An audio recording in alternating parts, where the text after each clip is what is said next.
I'd like to call to order the meeting of the Appointments and Ordinance Committee via WebEx conferencing system Wednesday, January 12th, 2022 at 5:30 p.m. This meeting is being recorded by the Appointments and Ordinance Committee. If any other persons present are doing the same, please notify me at this time. Please note that all items listed on this agenda may not be considered or discussed at this meeting and may be addressed at a future meeting. Councilor President Gilmore. Here. Councilor Jarvis. Here. Councilor Forgy. Here. Councilor Elmer. Here. And I am here also. We have a full quorum of the meeting. We're all present. If someone could make a motion to accept the meeting minutes of December 8th. So moved. Seconded. Second. Okay. Motion's been made and seconded. We have no public hearings this evening. Our first motion are the reappointments. I do want to make a statement before then. Point of order? Yes. Okay. I think you need a vote on those minutes. Oh, yes. You're probably right. All those in favor of the minutes from December 8th? Aye. Aye. Aye. Any opposed? Any abstentions? Abstention, since I was not part of the committee back then. Thank you. Thank you, Councilor Forge. I appreciate you keeping me on track this evening. Okay, no problem. All right. The next piece would be for motions. We had two sections to read tonight, the mayor's appointments and the mayor reappointments. If you have checked your notes, the mayor sent out an update and withdrew some of the candidates. They will be resubmitted. So the second motion under reappointments, that will not be brought up as a motion this evening. Those have all been withdrawn. In the first motion, I need someone to read that motion for four of the candidates. And the Fire Station Building Committee, Jim Wynn, has been withdrawn. So we won't read that in the motion this evening. It will return, those will return at a future meeting. If someone could read the mayor's appointments for me. I can read those. If you're okay with that. Of course. Okay.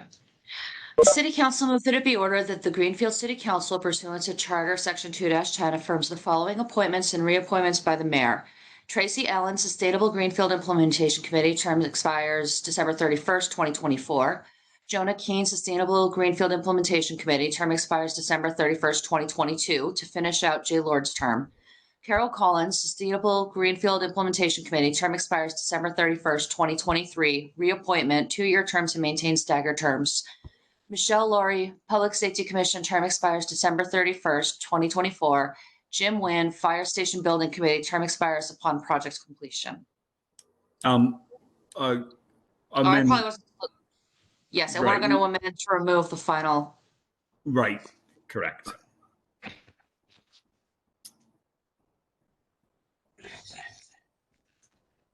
Second. All right. The motion has been made and seconded. Is there any discussion on any of the appointments as they appear here? Dan, everybody was talking over everybody. You eliminated Jim Wynn off of that motion, correct? We did. It was read in, but then edited to strike that out at this time. Okay, very good. I missed it. Everybody was talking. We were talking over each other, so I missed it. Okay. Sorry, I was on a roll.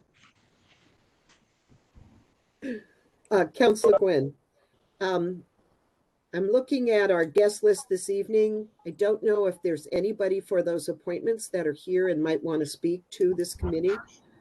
Sure. And let us know a little bit about themselves. Yeah, if there was anyone from any of those that President Gilmore read, if you are here with us, if you say that you're here. We'd love to hear from you. I see John Akeen. I'm here. Tracy Allen. How are you this Two evening? of them are here. I'm great. Thanks for having me here. Yeah. Good. So Would you yeah, like to address the committee? We thank you for your volunteering to serve again. Anything you'd like to say to the committee at this time, sir? Oh yeah, looking forward to join. Nancy Hazard invited me because my background, particularly around natural resource management. I have a master's in forest ecology. I work for Mass Audubon currently. And so she thought that I'd be a good addition to round out that part of that committee. And I'd be happy to help out and do my part to help the city. Well, we appreciate that. Thank you very much. It sounds like it'll be a great asset. Hope so. And was there anyone else? Over here. My name is Tracy Allen. Hi, Tracy. I grew up in Deerfield. I've lived in Franklin County most of my life. I recently retired from the UMass Soil and Plant Nutrient Testing Lab as the laboratory supervisor. Got my bachelor's degree from UMass through the University Without Walls, applied wetland science degree. I've served on the Conservation Commission in Buckland and various ad hoc committees and town meetings when I lived there. Before I worked at UMass, I was a school secretary at the Gil Montague School District. I volunteered for the Deerfield River Watershed Association for a number of years, collecting and analyzing river water samples, managing data collection, attending meetings, helping organizing events. I'm particularly interested in ways to make Greenfield's downtown safer for bicycles and pedestrians, reducing carbon emissions and creating a more pleasant experience for visitors to the downtown. I feel that my background and experience makes me an ideal candidate for the committee, and I hope to have the opportunity to contribute to this important project. Thank you. Thank you. Well, Tracy, thank you very much. It already sounds like you would be an ideal candidate for this. It sounds like you definitely, I'm always just amazed when we get to this point and we hear the talent that we have in Greenfield, and these people that step forward, and we appreciate that. And as volunteers ourselves, we understand the commitment and the time, and we appreciate it. So thank you very much. Is there anyone else on the list that was read tonight that is here that would like to say hello to the committee at all? I'm seeing none. Oh, I'm sorry. Hi, this is Michelle Laurie. Hi, Michelle. How are you? Good. How are you doing? Good. I put my name in for the Public Safety Commission. I'm a resident of Greenfield, went to Greenfield High School, moved away for a little while, and moved back. And I'm raising my two children here, and they go in the school district. And I've been trying to find something in town where I can volunteer and kind of put my skills to good use for the town. I have a pretty extensive financial background, and I was thinking that this committee would be perfect for me with the projects that are going on in town currently. Well, thank you very much. Welcome to this portion of this. I'm appreciate you stepping forward, and like all, we need all the help we can get, and I mean that sincerely. Is there anyone else here this evening? Does my committee have any questions or comments for any of the candidates?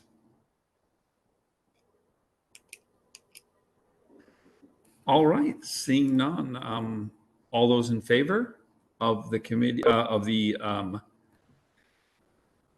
names that were read for to affirm them for the mayor's appointments? Aye. Aye.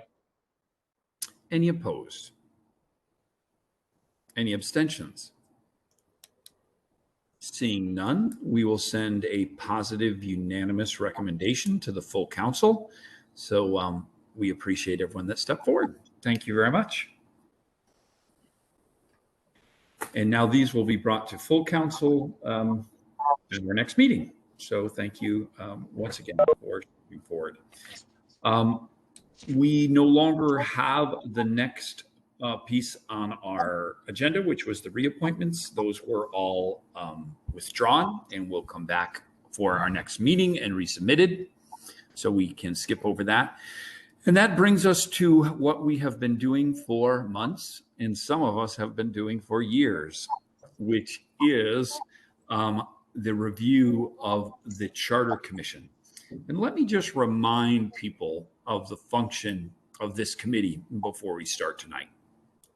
The Charter Commission was set up a couple of years ago, and it was set up with people representing different aspects of the town. It was then worked very hard and put together the recommendations.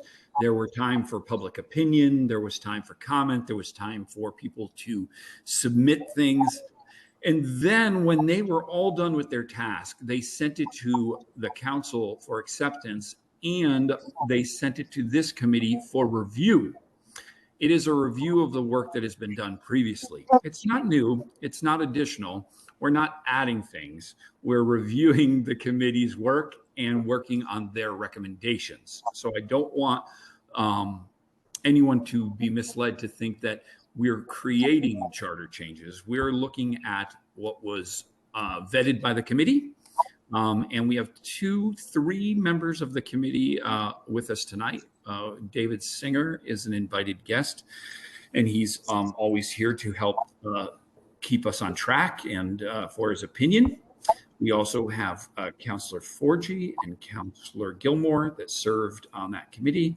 And there could be other people that are on there, and we refer to them with questions and comments. So just a reminder, that's what we're doing. We're reviewing what was already submitted and worked on long ago. David, I don't know, David, how long ago did you start this project? I mean, when did the charter review actually come together?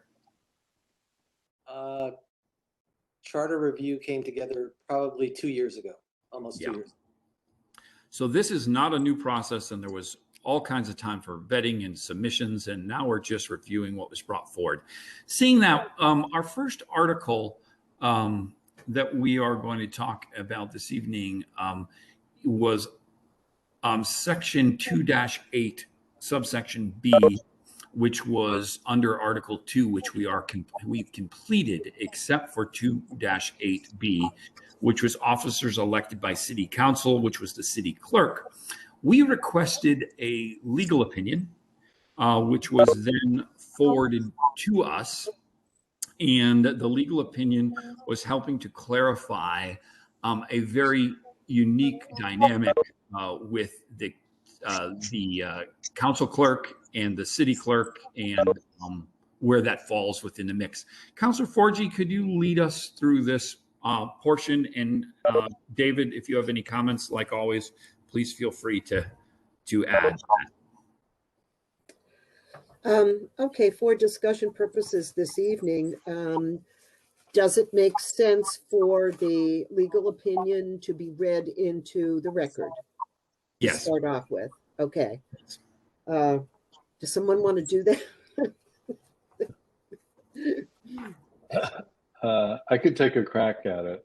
Sure. That would be great. Thanks. So thank you, Councillor Elmer. That was the legal opinions attached to our agenda. Right, page 24. So it's from Jesse Belcher. Timmy. I won't read the header material, but it's to the mayor with CC to the clerk. Mayor Weidergardner, you have asked my opinion with respect to supervision of the city clerk by either the city council or the mayor in the context of potential revisions to the charter to remove any possible confusion. It is clear from the charter that the city council appoints the city clerk, charter section 2-8B. The general rule in municipal government is that the entity or individual who appoints a person to office also has the authority for general supervision and removal of that person. That being said, it is not unusual and can often be preferable to have the mayor handle the day-to-day administrative oversight of the city clerk, as he or she would with other city employees. If the clerk, for example, needs a sick day approved, the city council would conceivably have to hold a duly noticed meeting to address the issue. For these matters, it seems preferable that the mayor would handle daily oversight of the city clerk. While the charter provides broad administrative oversight to the mayor under section 3-2B, it may be advisable to clarify this oversight specifically, that this oversight specifically includes administrative oversight of the city clerk. The charter, lawyers get paid by the word, clearly. The charter also creates some confusion with respect to removal of the city clerk. Specifically, it provides that, quote, any person elected by the city council may be removed or suspended by the city council by the use of procedures substantially the same as those contained in section 3-4B, charter section 2-8D.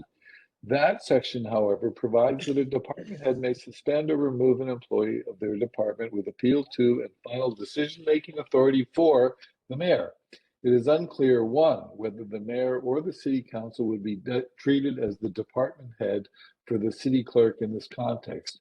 Two, whether the charter should be read as a delegation of the city council of its general authority to suspend or remove the city clerk to the mayor, and or three, that what was intended by the qualifying language substantially the same, Charter Section 2-8D.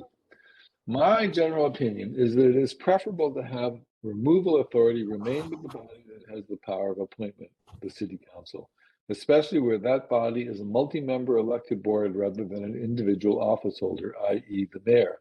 That being said, there may be other structures or systems that could be implemented through a charter revision that may be more advantageous. I'm happy to discuss other options if you think that might be helpful. As always, this opinion is based on numerous factual assumptions set forth in this email and our related communications on the topic. If you believe I have misstated any facts or relied upon assumptions that are incorrect, please advise. Thanks, Jesse. Good enough? Perfect. Thank you, Councilor Elmer. To some of my committee, I did mute you because we were getting feedback. So you might have to put your speakers back on. So the legal opinion, as long as it is, and I won't say anything about lawyers because I did ask David Singer to be here tonight, but that is a long opinion. And we're going to talk to everybody. Councilor Forgy, walk us through now where we are with the recommendation from the charter review. So with charter review, and I will read some of these things from my notes, there was a discussion among the committee and the mayor about who the employer of the city clerk is actually. And as addressed in the legal opinion and everything else, it's the city clerk works for the council, and that is what is currently written in the charter. What is interesting to me is that it states that the city council shall elect a city clerk to serve for a term of 3 years and until a successor is chosen and qualified. That would be the first line in section B. So we talk about the elected council, and then we don't actually say that the clerk is appointed by the elected council. The person is elected. That's one thing I think that we need to deliberate on a little bit, just to understand the wording. And I do think there are differences there as well. The city clerk, by Mass General Law and statute, also performs functions. And when we were talking about this in committee, the discussion was written, clerk performs functions for the mayor, who negotiates their salary and contract and provides the city clerk with direction as provided for in section 3.2. I'd like to focus in on the word mayor and just have people consider, instead of mayor, that the clerk performs functions for the city. I'm trying to suggest discrete avenues here, and everything is up for discussion. So right now, the way it stands, as the attorney pointed out, it's basically the clerk is a city employee, but she's supervised by both the council and the mayor. And that's where we really need to get a handle on the clarification. What Chairman Singer wrote as an opinion, because we did deliberate on this for a while, is that the city clerk has the opportunity to appoint employees. And also, as we've seen in this legal opinion, she can remove employees as well with the mayor's oversight. But it says that the city clerk shall appoint a qualified person from the clerk's office who is available at all times to perform the duties of the clerk of the city council. I would submit that the appointment made by the city clerk is for someone who will perform all the clerical duties of the council itself. And I would say that there is a difference between in pay grade and in contract and everything else. There is a difference between what the city clerk needs and is called upon to do by the council and also by mass general law, as opposed to her appointing somebody else to keep the day-to-day routine and operation of the office going. I also, and I do think that it is correctly placed in the city clerk, and that her appointee really, in many ways, in my opinion, cannot perform those functions because of the connection to statutory requirements that the city clerk has.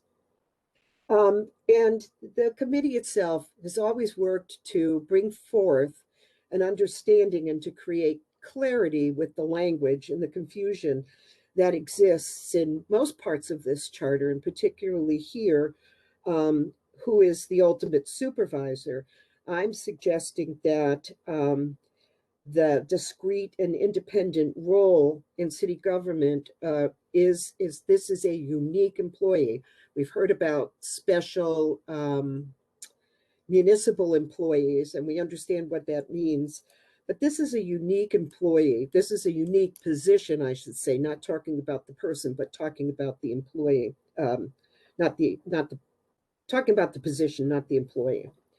So the council recommendation was that the committee council recommendation, is that it agreed that further research and discussions by city council, the mayor, and the city clerk was necessary to sort out a lot of this confusion. I do not, personally, I'll put my 2 cents worth in at this point, is I don't really agree in theory with everything that the attorney Jesse has let us know and offered in the opinion. I do think there are areas that are not clear, but I also think it can be made clear in charter language. And I've also checked rules of procedure for the clerk. I think it's 565-7, Rule 7, duties of the clerk of council. So those are basically the committee, and Chair Singer could, weigh in on this, was to bring more clarification to this, but it may have to really at this point go out to council floor for a little bit more involved discussion on what it means to have this appointment. So those are my recollections and those are my opinions on all of this. And Councilor Gwynn, thank you for letting me talk about this piece. Oh, no problem. I'm glad you're talking about it.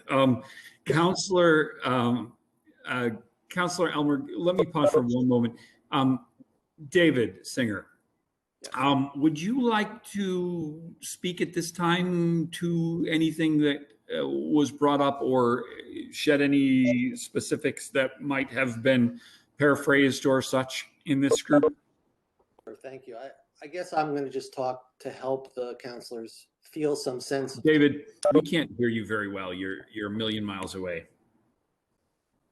How about now? Better, yes? I just want to help clarify. So this is how I'll help clarify. If you wish as a council to make the language in that provision clearer, which I think is what the attorney is suggesting, and you need to understand that the clerk is hired and fired by the council, there has to be a role of the clerk to work for the city council, but at the same time, the clerk is allowed to work for the mayor. I like the idea of the mayor being a supervisor as a clarification and put that language clearly in section 3. And if you add the language that we suggested, it means that the mayor and the council won't be fighting over the fact that there's a clerk who has to do the jobs for both. That if you made sure that the clerk had to appoint someone for the benefit of the council so that their clerical work could always be maintained, which comes up often, and you'll see that, Sheila, that you need the clerk's office at your disposal all the time. The clerk herself may not be at your disposal, but you need a person. Those two things, adding a language we suggested, clearing up the language in section 3 as suggested, would maintain the system as it now functions. Councillor Forgy lends some other ideas to how the clerk's office might be changed. And I'll leave it to you all to decide whether you want to pause and do that discussion, or you just want to hear about the cleaning up and making it more clear. The committee's recommendations were only to make the charter clear about what it already intends and does. Thank you. Councilor Elmer, did you have something that you wanted to add? You're muted. I had a question. Who actually elects? How does it work in practice? Does the city council actually listen to candidates and elect one, or is the mayor choose a candidate that the city council approves? It's a good question. Maybe David? Yeah, I've done it. The city council interviews candidates, and there's a committee that brings a recommendation to the council, and the council votes up or down. Yep, it's self-contained. Thanks. Thank you.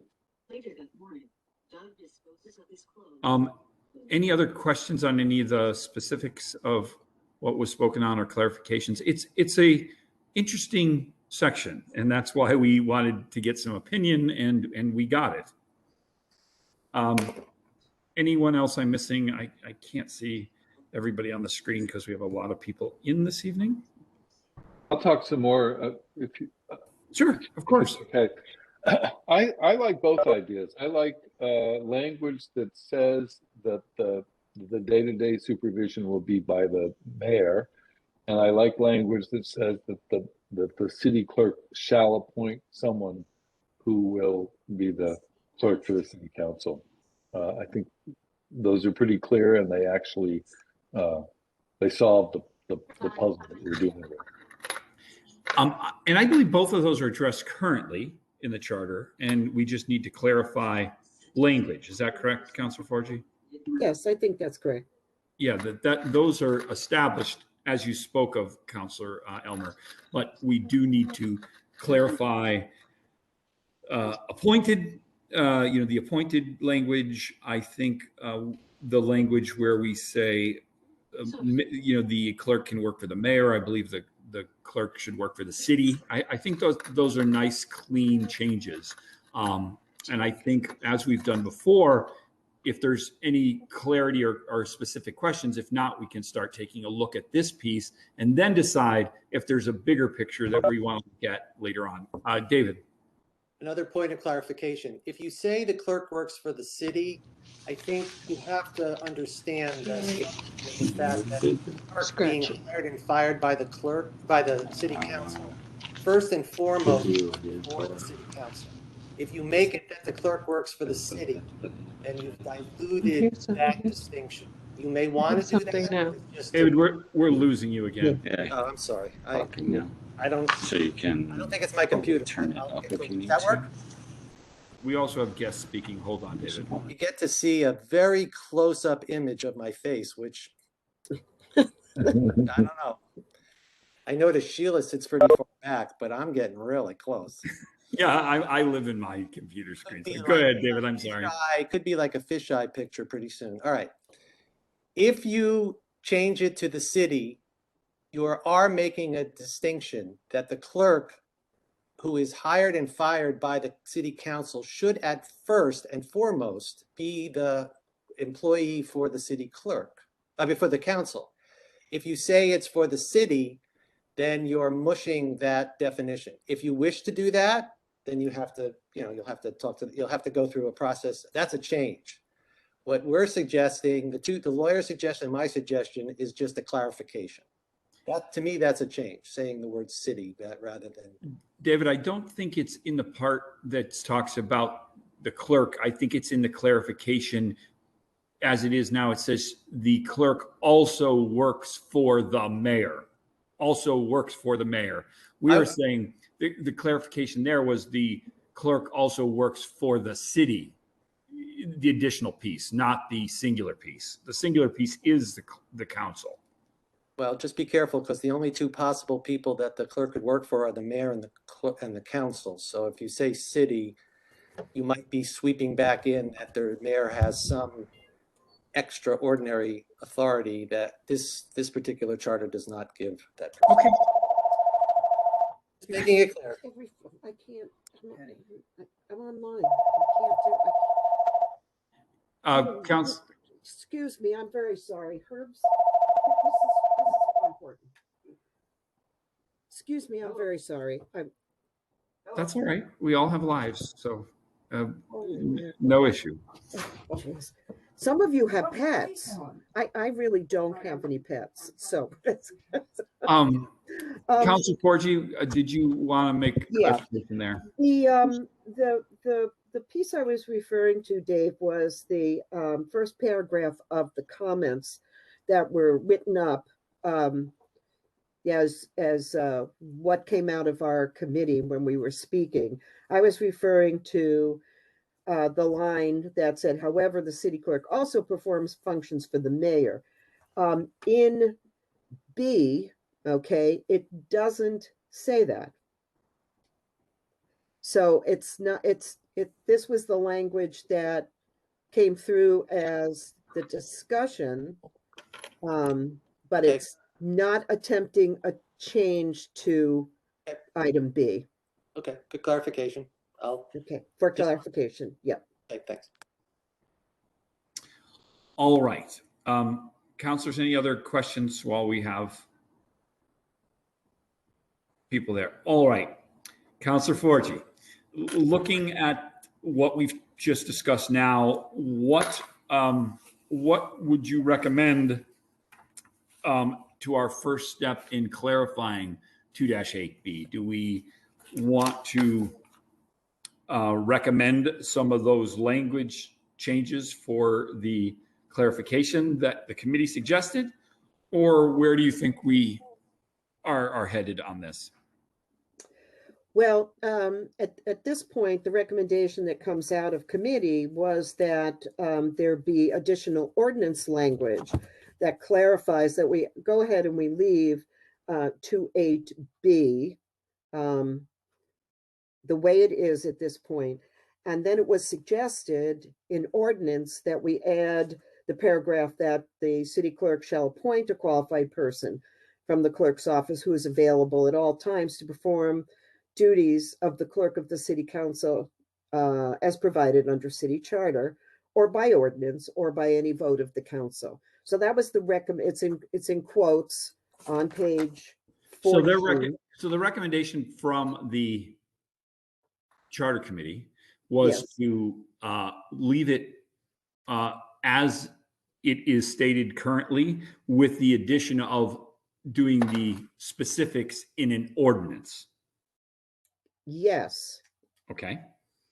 David, is that your recollection also? Yes, that's fine.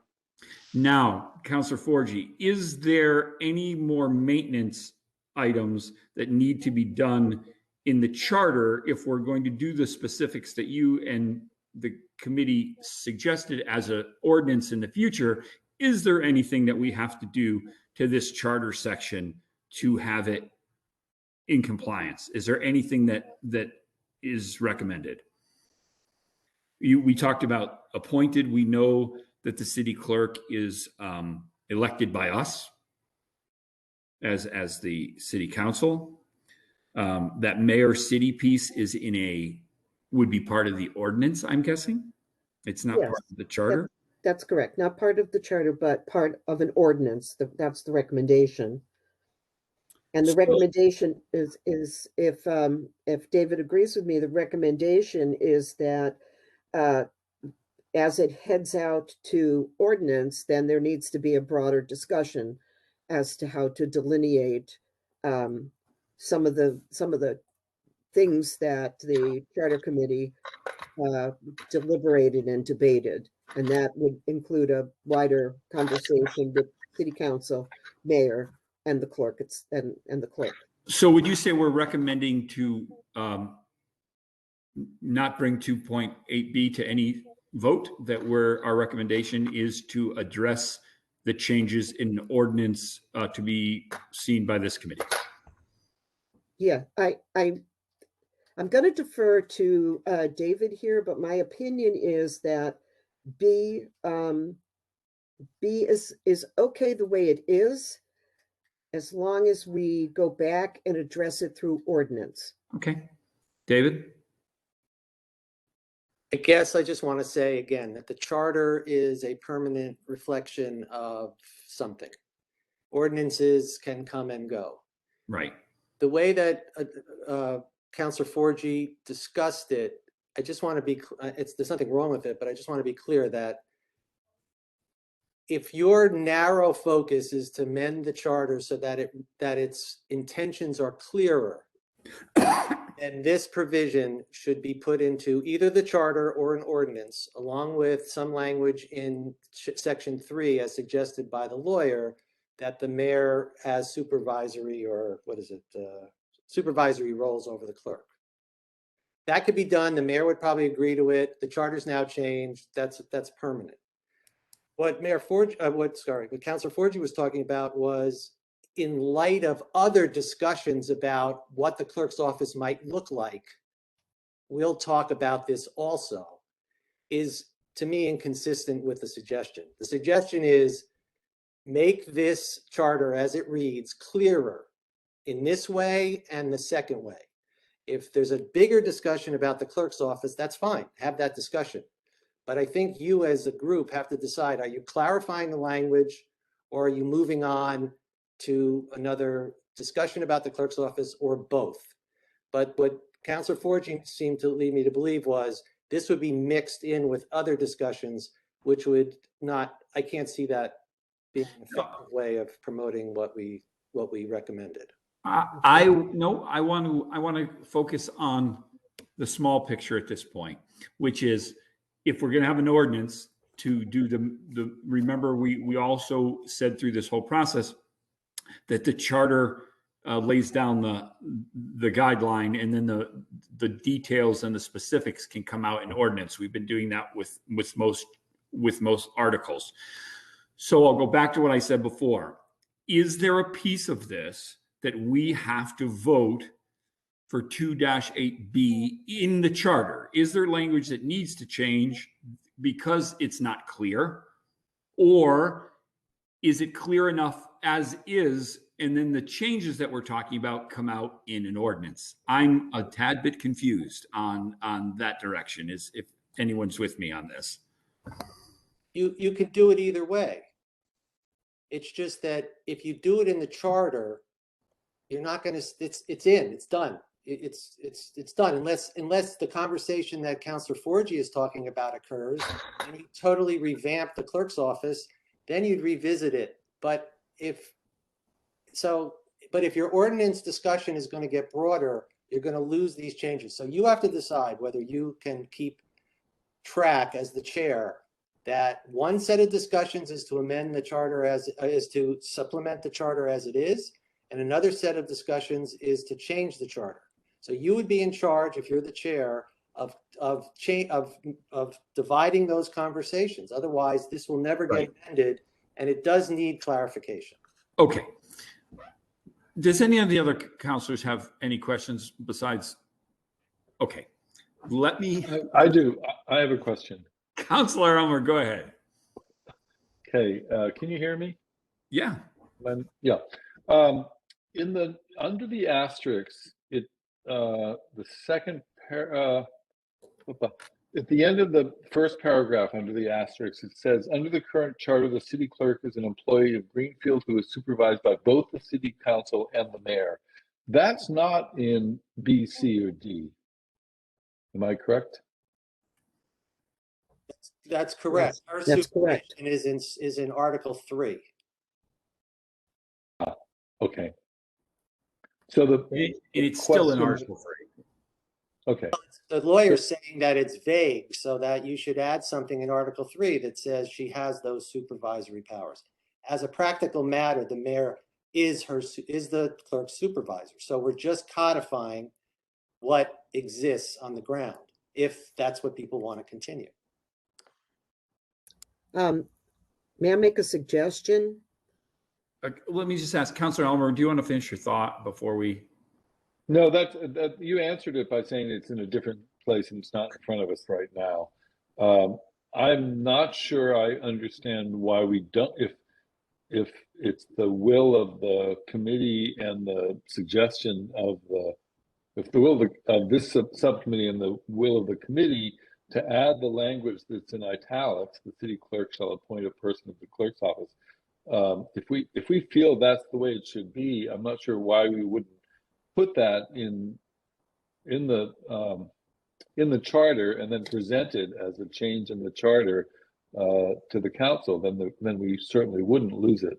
Let me make one air of caution to all of you right now. We cannot discuss Article 3. Okay. Okay. Article 3 is not on our agenda. So we can say in a future meeting, we can talk about Article 3, but we cannot talk about Article 3. Councilor Forgy. Okay. So not talking about Article 3, but Article 3 is going to inform this language. Fine. We just cannot make any changes or suggested changes to Article 3 at this point. Okay. So my suggestion is that we postpone action on this particular piece until we've had time to go back and read what informs 2.8. Okay. I hear that opinion. Okay.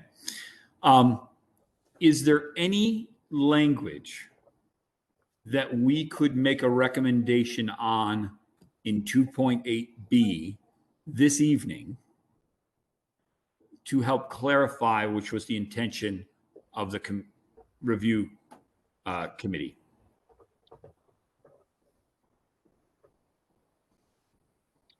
Well, what about that language that's in italics?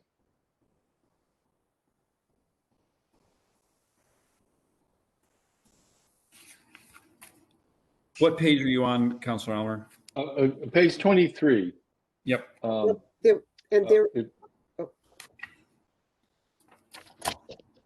Go ahead, Councilor Forgy.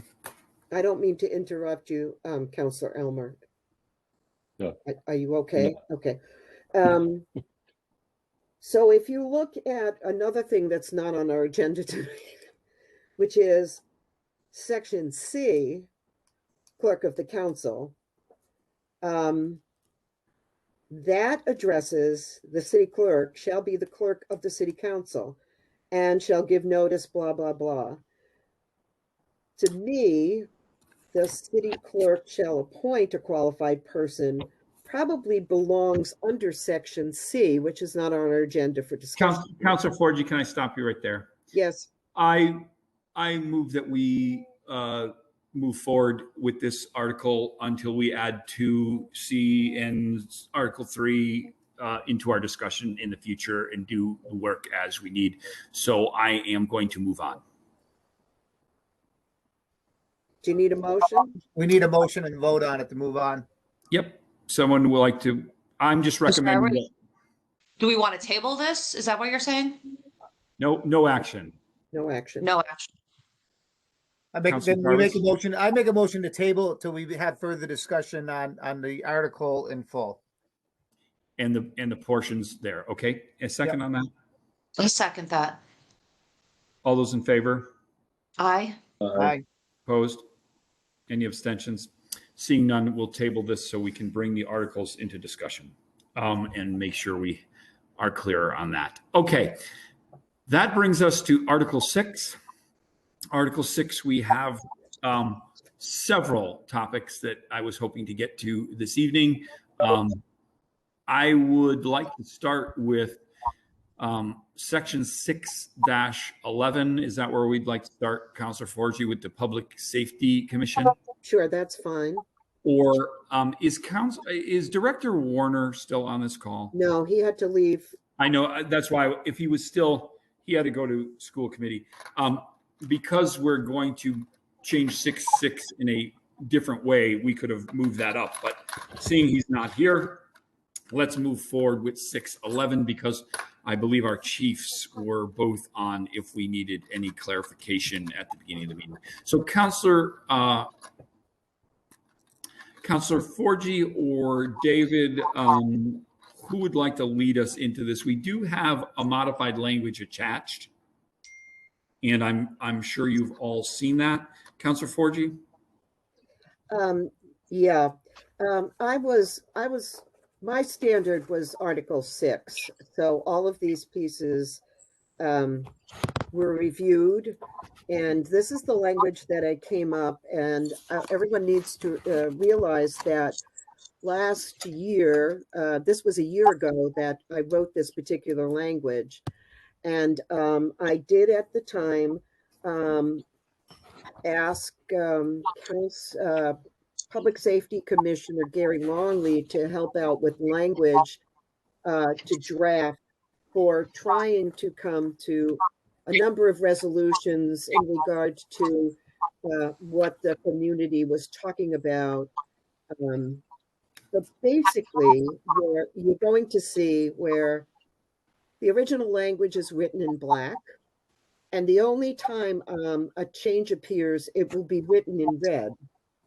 So the committee itself didn't, I'm not going to say they did review this language and everything else, but we did have, again, a lot of discussion in regard to the clarity of all of this.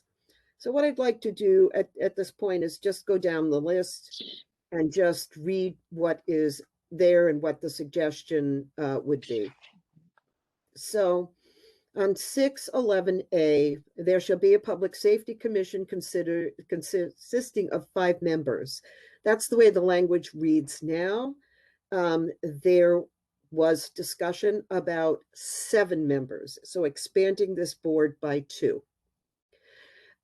All of these members shall be residents and registered voters of the city, appointed by the mayor, subject to provisions of section 2.10. So that's the charter language. So the first question is the expansion from 5 members to 7 members. So that was the first recommendation. Then it continues that the interface of this commission shall be as follows: 2 members to liaison with the fire department, 2 with the police, 2 members to liaison with public dispatch and EMS services. And then the final member would be the chair, and all liaison members shall be decided internally by the commission. So as we get back to this again, here's my thoughts, that we want to keep the charter as clear as possible. So the interface piece is, it seems to me, probably more appropriate for rules of procedure or ordinances going forward, unless the charter wants to speak to the composite and the duties and responsibilities of each of them. But that is the first piece. If you'll just bear with me, I will get through this. B. Councilor Forgy, I already have a question. Okay, very good. When you say 7 members, and then in this interface, it says 2 members from fire, 2 members from police, 2 members of public dispatch, and 1 member elected liaison member shall be, made the chair. Where's that 7th person come from? What body? It comes from the Public Safety Commission, and the mayor appoints all 7. So they appoint 7, 2 being fire, 2 being police, 2 being dispatch. Where's the 7th come from? Can I clarify? Yeah. I don't think that this is saying that the 2 for fire have to specifically be former firefighters. I think it's just that that's what their wheelhouse would be. Right. Thank you. Yeah, I was just saying, but the 7th appoint would be someone that could be, they don't have a. The 7th person, there would be 6 people divided into 3 groups. The groups would be assigned as their area of expertise: police, fire, or emergency management or dispatch. That would be their area of expertise. And then the 7th member is the chair. So just like our council president is the chair, there would be the overall duties and responsibilities of the commission itself, which would rest in the chair of public safety. But they would not necessarily have a public safety knowledge base. No. Let's back up a little bit.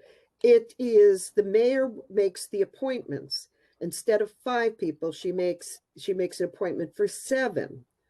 Within the organization itself, the Public Safety Commission, they organize, this is a suggestion for their internal organization, that they organize where they assign 2 people for police, 2 people for fire, 2 people for EMS, and the chair is the umbrella. Thank you. Okay, so that's an internal organization piece, but again, it's not charter, it's not written in charter. Okay, so B, it says at the first meeting of each fiscal year, that had to be changed and substitute calendar year, because that is the way we run now. We don't run at fiscal years. The commission shall elect a chairperson. All the boards and commissions elect chairpersons in January when they reorganize. So that's just following what we are currently doing at this point. And they elect a chairperson, a vice chair, a secretary, and the secretary shall keep a record of the meetings. Anything in black is what is in the charter right now. Item C, members shall serve 3-year. There was a suggestion of 4-year staggered terms, because the mayoral appointment now is 4 years. So given that the mayor appoints the board, it just seemed to make sense to me to line it back up with mayoral appointment. The years are staggered, and commission members shall serve without compensation. There was a discussion request, it's written in red here, for compensation. If that was adopted by the charter committee, and it was not, there was language there to address that. But that was not adopted and recommended by the Charter Commission. And David, jump in here if your memory is better than mine. Okay. The item D, powers and duties. The commission shall assist the mayor in the supervision and oversight of all departments. And then I just put parentheses to clarify what those departments would be. I just listed them out. So it would be police and fire, EMO dispatch emergency medical services. And that was the only addition to that, including the coordination of the administration of all departments with one another and with other city departments and agencies by making recommendations to the mayor concerning, again, everything in black is what exists in charter. The first one was, oh Lord, I just can't stand it. The first one, I apologize again. I'm sorry.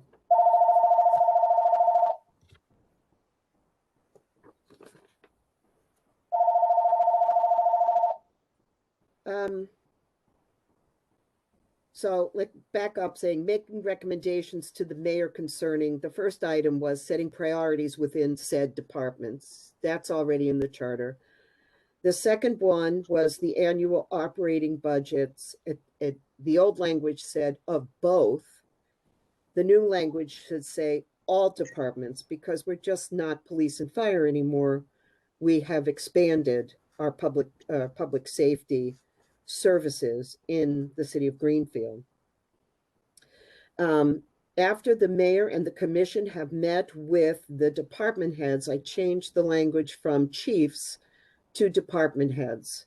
Chiefs certainly are department heads, but I know there are other people involved in this as well that have supervisory positions and could actually contribute to the conversation. So that's why I changed it to that. So it would read the annual operating budget. Let me see where I am here. Setting privacy. The annual operating budget of all departments after the mayor and the commission have met with the department heads to discuss the proposed budgets. That's currently what's in the charter, except for the language modification. The third item is capital budget request, again, of not both departments, but of all departments. And this is the change that people would have to discuss, shall be submitted to the mayor after the commission has met with the department heads to discuss the results. So it would change the budgetary process by all department heads meeting with the commission first before all the budgets go back out to the mayor for review at that point. But it adds a considerable, what would I want to say, support level for these emergency operations by having the chiefs and the commissioners and the department heads all sit down and talk about their budget requests. And at that level, there could be some determination as to the priorities that are happening with the input from Public Safety Commission, so that they can be involved in advocating for particular budgets. The next line is as is from the charter. It says the commission members may only inspect, let's see. You're right. Okay. Capital budget requests of both all departments shall be submitted to the mayor after the commission has met with the department heads to discuss the request. The commission members may only inspect the departments on an annual basis in connection with budget review. That is what is stated in the charter now. The next piece is added, and again, this is for discussion purposes. Inspections shall include facility and equipment maintenance, department records, status of policies and procedures, and reviews of any other aspect of the departments deemed necessary to the smooth operation of said departments. Then we go back to charter language. Inspections shall be made only after approval from the department heads has been obtained to ensure that it will not disrupt departmental operations. And then in our next item 4, this is charter language. Final review for appointments and promotions of all personnel in the police and fire departments shall be conducted by the commission and the respective department heads. The department heads shall submit recommendations to the commission And the commission, if it does not agree with said recommendation, shall submit written reasons for not concurring with said recommendations to the mayor. Appointments and promotions of public safety personnel shall be made in accordance with civil service law, general laws, and local hiring policy requirements as defined by the mayor respectively, as they may apply to the city hiring process, which is HR and mayor. And then that is all language that currently exists in the charter now. That did not change. Then the next piece is, let's see, the commission shall review, and this is written in charter, all written complaints made by the public concerning, and then these are additional thoughts. A, the operation of all public safety departments. B, the conduct of its employees, including the department heads, i.e. the chief. And, that was my example. In the event that a discipline of a department head becomes necessary, the mayor and the commission, in accordance with contract and mass general law or civil service law, will jointly investigate. The results of all complaints will be made public. So that is to address some of the things that the committee actually heard from people making comments on what was going on in the community in regard to public safety. The next piece is the commission shall adopt rules and regulations consistent with this ordinance. And then I have added a hearing officer, and this is a plan. I just want to be very clear. This is a plan. A hearing officer shall be elected by the Public Safety Commission members from amongst their members. So it's coming from the Public Safety Commission itself to charge someone with being a hearing officer. Serving as such complaint until the complaint is resolved. So if a complaint comes along, somebody on the Public Safety Commission is appointed to act as the hearing officer for that particular complaint. The hearing officer shall investigate said complaint and return their findings back to the full commission, who shall render their final recommendation for action. With each new complaint, a new hearing officer shall be elected by the commission. So it's not the same person dealing with all the complaints. It would be members of Public Safety Commission coming forward with each complaint to participate with the department heads in trying to I don't want to say the word investigate, but investigate. All written complaints received shall be forwarded to the chief or department heads to which they relate, and the department heads shall investigate or cause to be investigated said complaints and submit the findings and recommendations in connection herewith that it deems appropriate. New language again, the commission shall adopt such rules and regulations consistent with the ordinance, civil service laws, collective bargaining agreements as it deems necessary to establish procedures to be followed in filing written complaints by the public, investigating complaints, holding public hearings concerning complaints made to it regarding the operation of the public safety departments and the conduct of the officers and the employees of said department. Citizen complaints shall be made part of an employee's personnel file. That does not, however, mean that a personnel file is being made public. Finally, the commission shall ensure the principle of progressive discipline, if warranted, as implemented, except those instances where more severe punishment is warranted. So that is something that I wrote, something that I'm suggesting, because we went through a lot of, about a year ago, we went through a couple of movements, Black Lives Matter. There's also been people talking about defunding the police department. And there was more requests coming forward from community members for a better accountability than what currently exists. So that task I took upon myself and I wrote it. It doesn't reflect recommendation from the charter committee.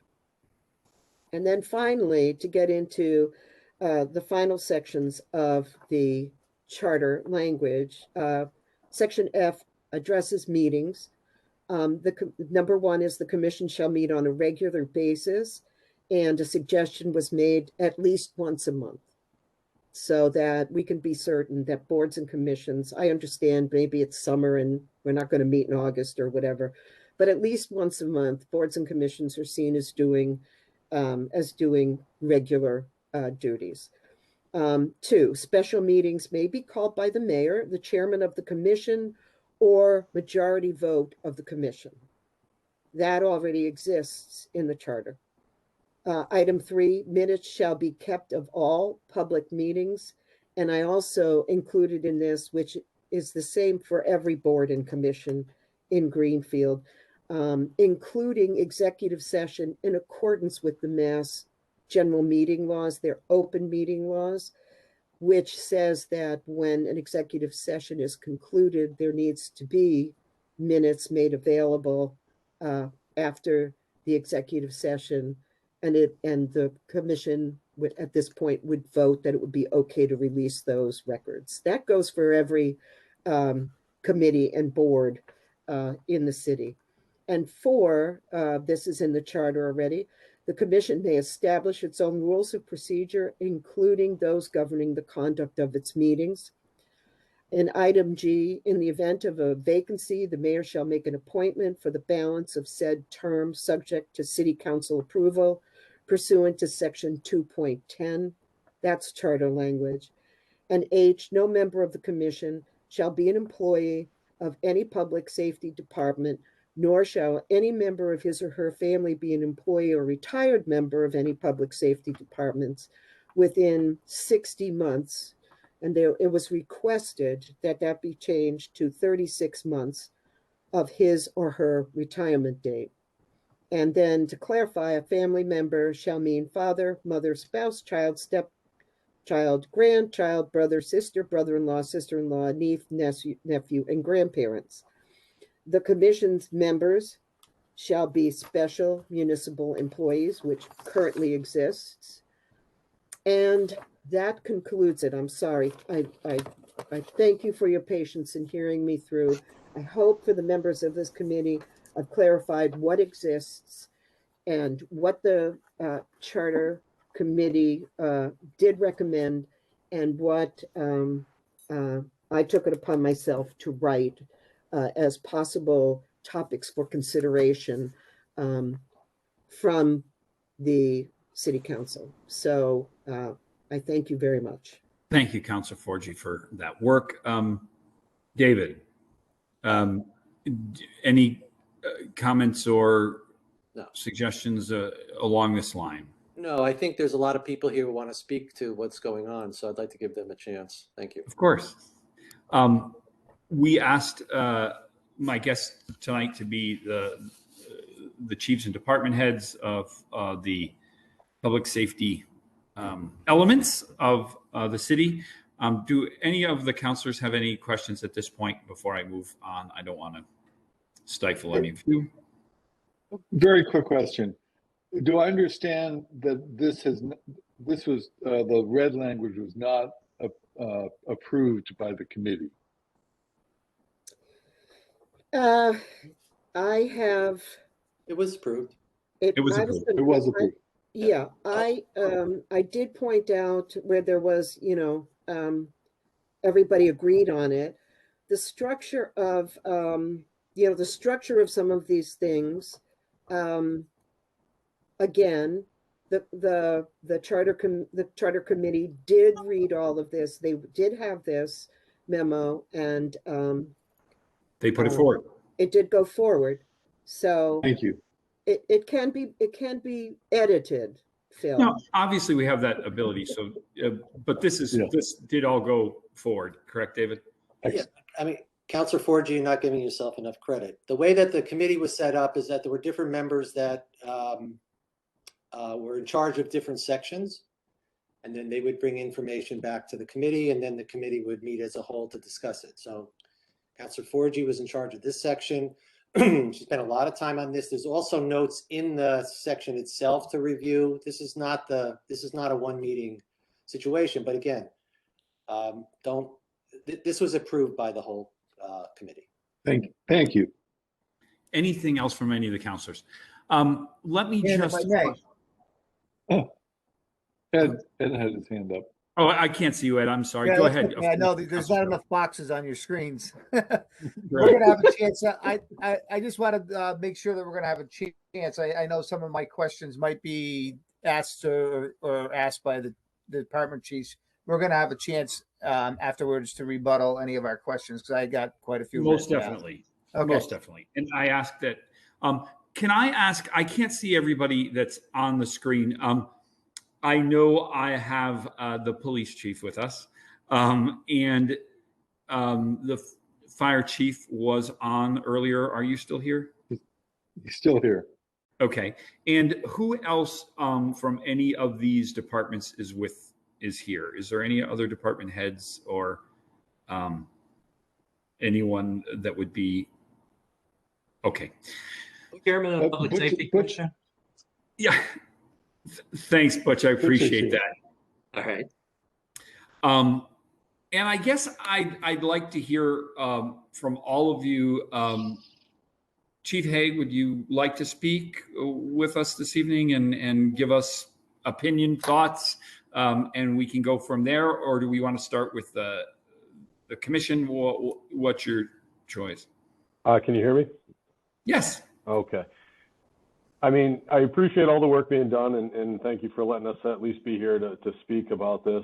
I mean, I think at the end of the day, I mean, red lights are good, blue lights are bad, right? So that's where all this came from a bunch of years ago, and understandably. But I think when these discussions started, we didn't have the police reform bill. And I think what we're looking at now is a lot of what the state is already requiring us to now do as of July 1 of last year. We're going to try to reinvent the wheel here in Greenfield. And I just kind of question how much are we going to be doing to make everything either the same or opposing for reasons because we're reacting to what happened and what continues to happen. So I look at the reform bill, for example, we're talking about a committee to review. Well, right now I have to send every complaint into the state with an investigation, a finding, so that a civilian review committee can look at our work now. I've had to submit, as of December 31st, we had to submit all of our internal affairs records that were closed and finalized to the state going back for any current employee that's still working for us to allow the state to review those for their commission as well.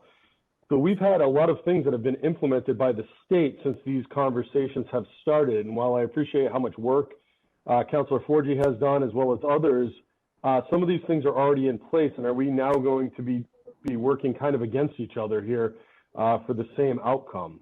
I understand that when it comes to department heads, you want somebody to investigate us. Okay, I understand that. We're department heads and somebody has to be able to investigate us, but I have to also send in any complaints that come against me to the state as well.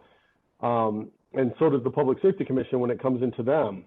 So a lot of these things are already kind of being addressed. And I guess that's kind of my concern is that are we going to add to what we already have to do and we already have somebody looking at everything we're doing already? Do we really want to or need to burden our own folks with this extra work that's already being done? I guess that's one of my questions when it comes to the reform bill. Chief I don't discount any of the movements, any of the concerns. I respect the fact that this needs to be done, but we've also been working at this at the state level. And while I don't agree with everything that the reform bill has come forward with either, some of the things that I just heard have already been addressed. Chief Haig, so the reform bill, just let me play no knowledge here. Is that state So is that state law? Is that reform bill? Is that state mandate now? That's the law, because we can't override state mandates. We can supplement it, but we can't override it. You know, state. Sure. The police reform bill was enacted last year by Governor Baker. Obviously, it was a year plus long process. It was passed at midnight, and the next day it was put into place. So as of July 1 last year, the police reform bill is enacted, and we have to follow it. There were certain dates they gave us because obviously couldn't give everything in one day, but you know, December 31st, we had to submit all of our past records, and anything going forward, you have X amount of days, which I believe is 3. Once the written reports come in for an investigation, they have to be assigned, they have to be submitted, and then you have to provide what was done and what your outcome was to the state in a timely fashion. That has already been put in place. And so that would be Mass General Law then. That would be Mass General Law. And then you have the Post Commission, which is now reviewing how we are trained, what we have to be trained on. Everything has to be put into the online system. If we don't do that, they can decertify us. They also have the ability to review complaints, investigations, and whatnot, and decertify police through their commission. Not even what we say. I could say one thing, submit my findings, and they could review it and say, we don't agree with you, Chief, and we're decertifying your police officer. The state has that power now. And we must keep in mind when we're looking at this, just for everyone's benefit, is we can be more stringent. We can't be less than MGL in charter. We can be more refined. We can't be less, because that's how it's looked at when it goes to. Remember, this has to be all approved by legislate. Once we're done here, it goes to the mayor. Once it leaves the mayor, then it still has to be voted on. So it goes to the state level, and if they don't like something that we've done or redundancy, they can also at that level pull it out. Chief Hague, anything else? I mean, going on, that was just one piece. Was there anything else that, and we can come back to you, obviously. Sure. I mean, the only other thing I had is, pushing it to a 7-person. I think that we have a tough time already in this community getting volunteers for commissions as it is. I think that we've done well to move to a more diverse board already. I'm not sure adding 2 more people at this point would be prudent. I think it's tough to get to 5, and I do think our commission does a good job about meeting every month. I know that we pretty much, there's only a couple times a year, and it's usually something wacky like Christmas that prevents us from meeting. But I think the committee itself now, and the way that we're presenting information to them has improved drastically over the last year or so. So I thank them for the work they're doing as well. And Chief Hague, would you be open to questions from the committee? Of course. Is there any committee members that would like to ask Chief Hague anything specifically at this point? I have a question for Councilor Forgy, if you don't mind. Sure. So I don't have a calendar in front of me, but it sounds to me like the dates line up so that you probably haven't seen that new thing that came down from the state before you wrote this. Is that a fair assumption? Yeah. Yes, if you're talking about the state reform bill, yes, that's absolutely correct. Again, this was written a year ago. If I had one question to ask the Chief Hague, is what would be the mechanism in which the community would become aware of the reports that you're filing and the results? That would be my only question, but I don't want to. I'm sorry, Councilor Gilmore, I didn't mean to digress. Once all the reports are closed and finalized, they become public record, and that includes at the state level. So there is supposed to be yeah, I get it. a place at the state. That's part of it, is that there will be a place that the public will be able to access those reports that are filed and what the conclusions were and the findings were. Certainly, there's certain redactions and everything else, just like we have to do now. But when we have investigations that are closed and finalized, they do become public record. It doesn't necessarily give you every detail that happened, but we do have to to say whether or not that there was a conclusion, what the conclusion was, whether it was unfounded. Was there a disciplinary action taken? These are the things that the state is requiring from us now. Thank you. So can I just clarify with council? Yes. Because I wasn't sure if, when the chief mentioned last year, I don't know if he meant 2021, because I'm still writing 2021 on my check. So he could have meant 2020. But I just feel like we probably haven't had a chance to sort of reconcile these two next to each other, have we? I mean, we started obviously talking about this towards the end of 2019 is when it really kicked up. 2020 was when the discussions were going on because there's a lot of committees still within the reform that haven't been solidified yet by the state for appointments and otherwise. Post was one of the big things that was talked about for most of the year, which was the training to standardize policing across the state. So there was no more kind of part-time training, full-time training. Everybody got the same amount of training, the same type of training. Whether you were a part-time employee or a full-time, you had to have the same training. And then there started the talks about the disciplinary and how they were going to review. That was all finalized in 2021. The dates came out because in July 1st of 2021, this all went into place. So we're going back a year plus before that when the discussion started. In July 1st of 2021 is when they started giving us each date that we had to start complying with each part of the reform bill. That's why I said, like, on December 31st, we had to have, they gave us notice on July 1st that by December 31st, which I think actually was September was the original, and then realized it was going to be too much for that. But by the end of December, that we had to submit all of our internal affairs investigation records to the state, which we had to do. So they've given us dates over time, but the reform bill went into place in July 1 of 2021.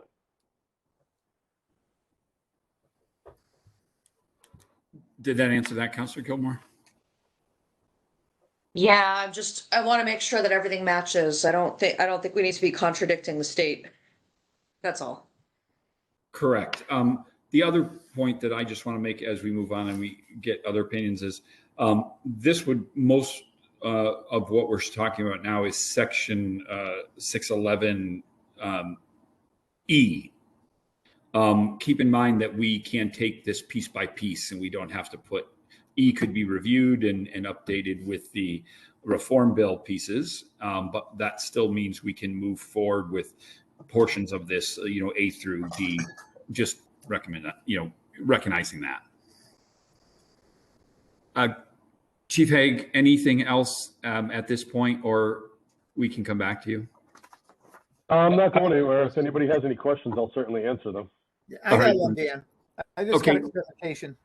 Actually, I got two clarifications. One, Marlo Warner wants to know if you want him to join back on. He doesn't have your number. I'll text him. He's be home in about 20 minutes. And the other question is for Chief Haig.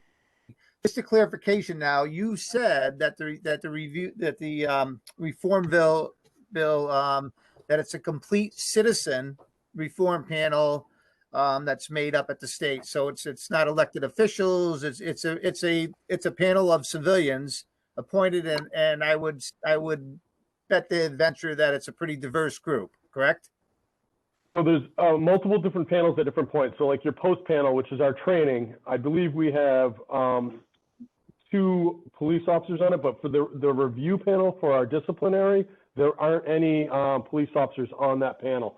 That was one of, and I'll be honest with you, that was one of my concerns when they first put this out was the basis of knowledge. Like, I understand that we want to make sure that we don't have, 11 police officers on there that aren't going to ever look into anything. But that was one of their things. And they go into a lot of what Councilor Forgy was talking about as far as qualifications or lack thereof to make sure that there isn't, some type of, a background that would sway somebody's opinion. So they already had that in their review committee as well. All right. Thank you, Chief. And Dan, do you want me to tell Marlo to come back on? Yeah, I'm hoping that we get to that next piece, which is him, but we got a long way to go and with this one, but I would say yes. I had a question. Councilor,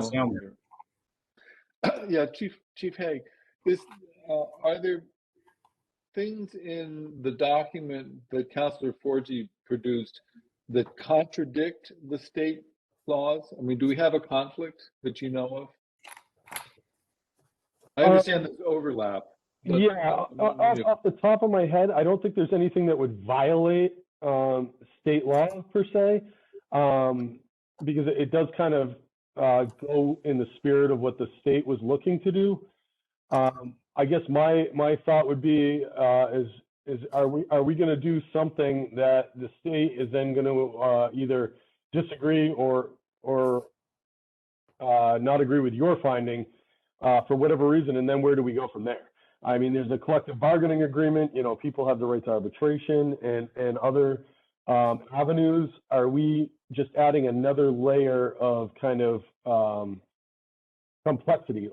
I don't have an issue per se with you know, the filing of complaints, the investigation. We have, you know, we're accredited. We follow an accreditation, which is the best practices when it comes to this. But we also now not only do the best practice, we have to comply with the reform bill and report timely with everything that we've done.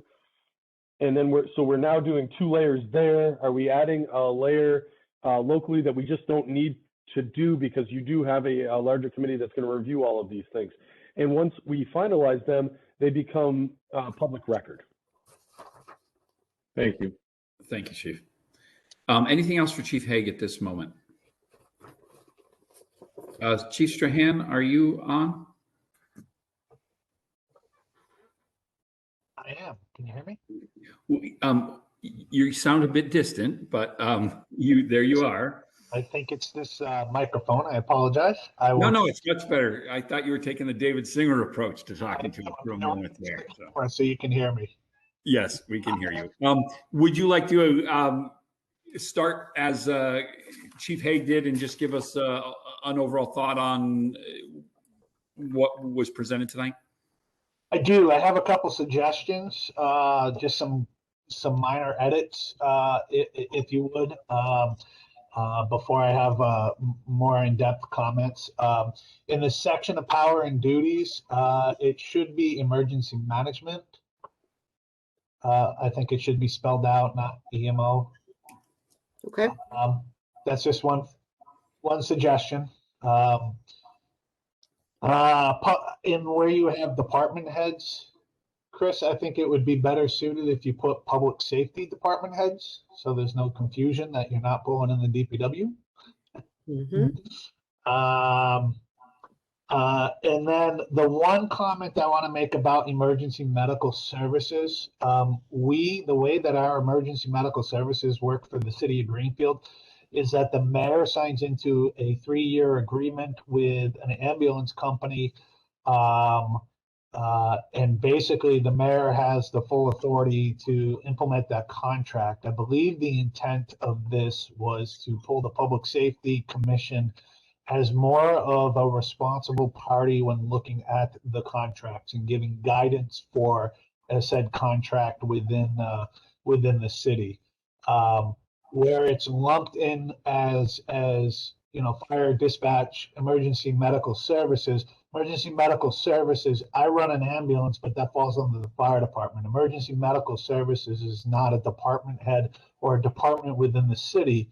It's a contract. It's a contract. Okay. And so I just think that you should mention something about assisting with the contract and overall goals of emergency medical services within the city.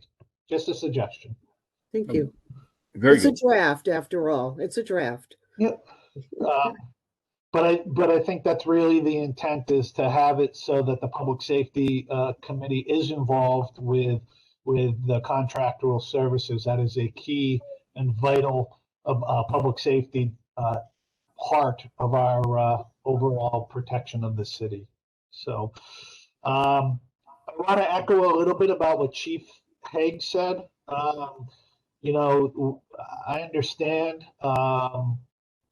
globally things happen, and a lot of times when it happens globally, the fire department's brought along with it, and not really the intention behind it. And so I know for discipline and investigations and stuff like that. We have clear vetted out policies by attorneys.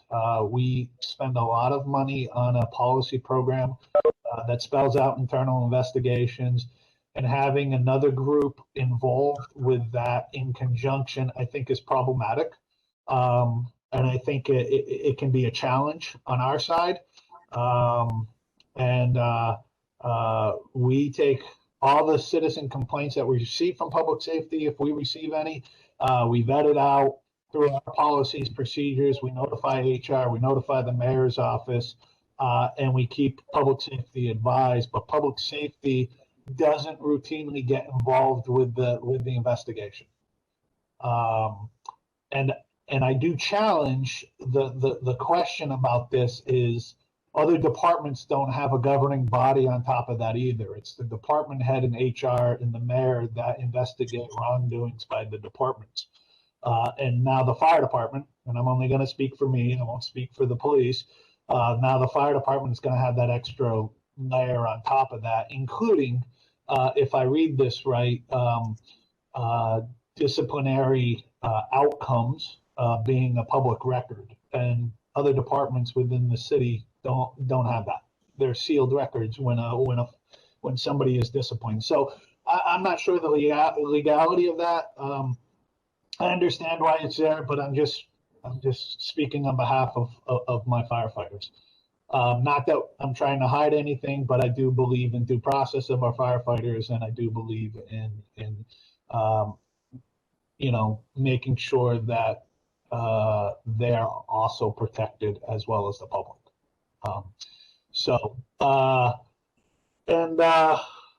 That's it. That's all I have. So thank you for your time. Thank you. Does any of the committee have any questions for the chief directly? I can't see everybody, so if you're on my committee, speak. Chief, I would ask you to... I do have one more follow-up. I did have one other thing. It said that the public safety shall inspect department records. Obviously, there's records that they're not going to be able to inspect, including medical records and personal records. So, okay. Thank you. And please stand by, and I understand if you have to leave, but hopefully we can go back to your expertise. Thank you for contributing tonight. Any other questions at this point from the committee? Let's, Butch, would you like to speak with us tonight as far as Public Safety Commission Chair? Is that correct? Yes.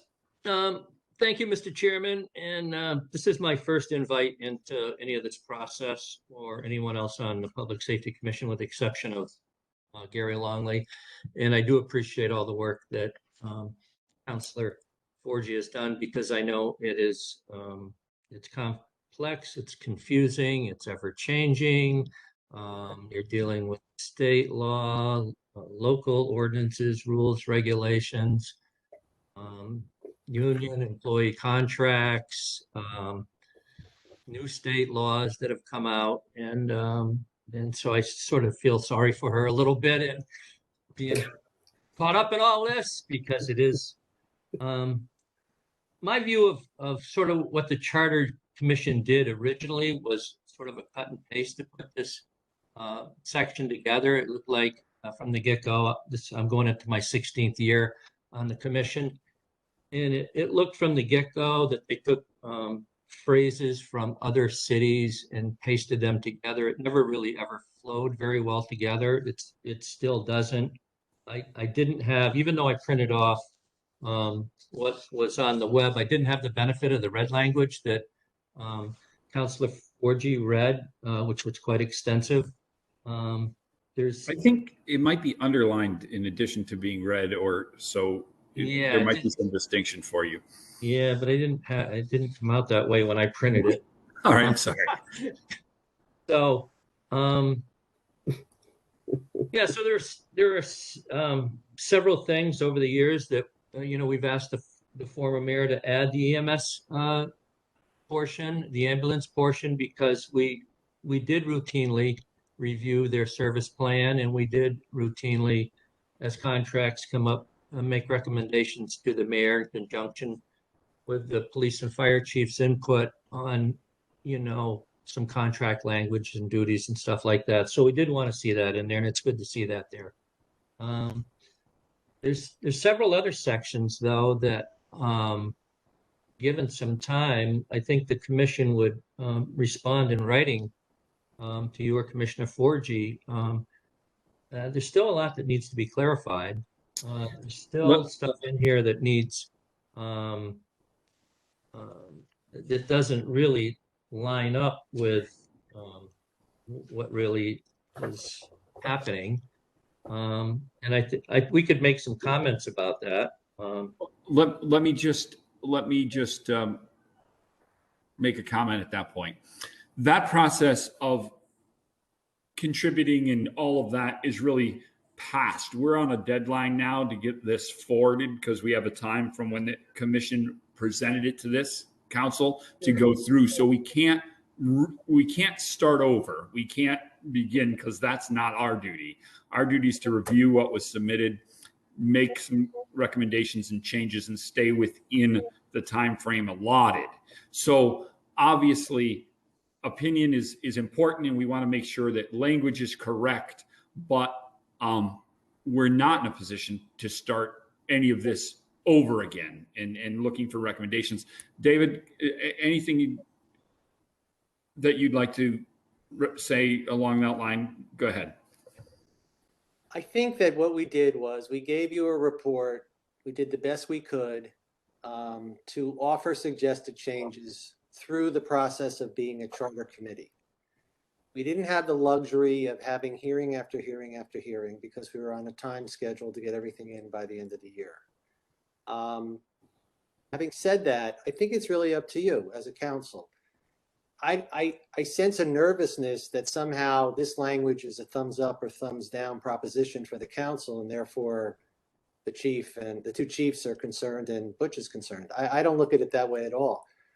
I think what Mayor Forgy tried to do and the committee tried to do was to present to you what we felt were community concerns in a way that was kind of unofficial because we're not counselors, we're not you. So I think Mayor Forgy, the reason we accepted what she said was because it expressed community concerns. If they're relieved by state law, that's great. If some of the things can't be done because they're confidential, that's fine. If Butch, you and others with a lot of experience think that there really is merit in restating this entire section because it's not very well stated, then why don't he, and Chairman, I think he said that maybe there's a way that the council can put this back out to be reviewed or leave it as it is. I mean, it's up to you, but I don't think, while it's not a hearing on the charter itself, you are renewing the idea that the things that are recommended have merit or they don't, or what do you want to do about it? So with respect to what you're saying, and I understand why you're saying it, I think you have the power to do as you see fit. It's a recommendation.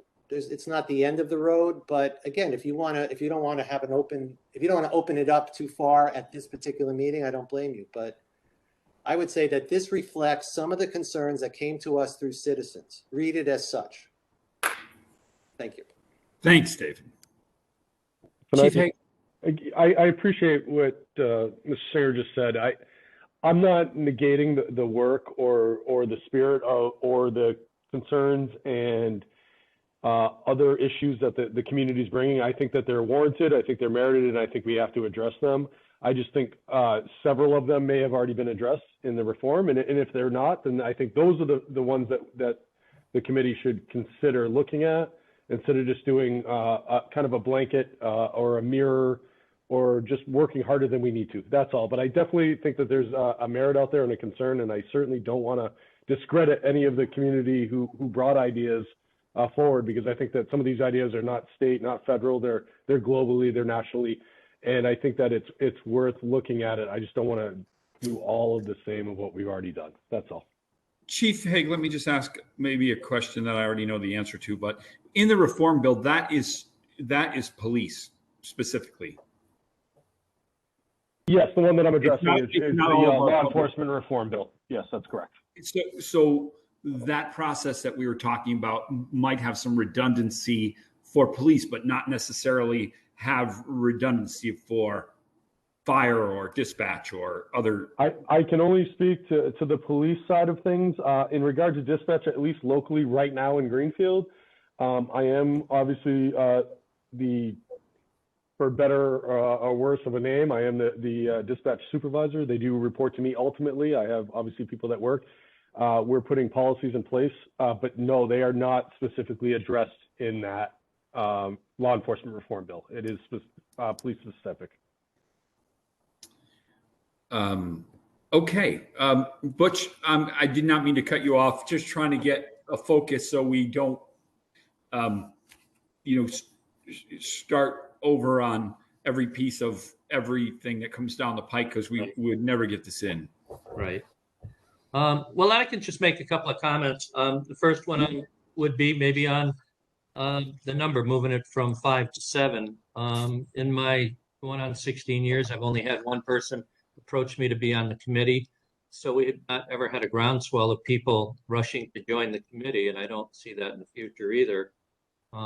The complexion of the committee historically has been, and what we have tried to do, working with the mayors, now I've worked for all three of them, is to try to get at least one person with a law enforcement background, one person with fire services background, one person with EMS background, one person from the business community, and just one community person, and that has been the complexion of our commission for the total time that I've been on it.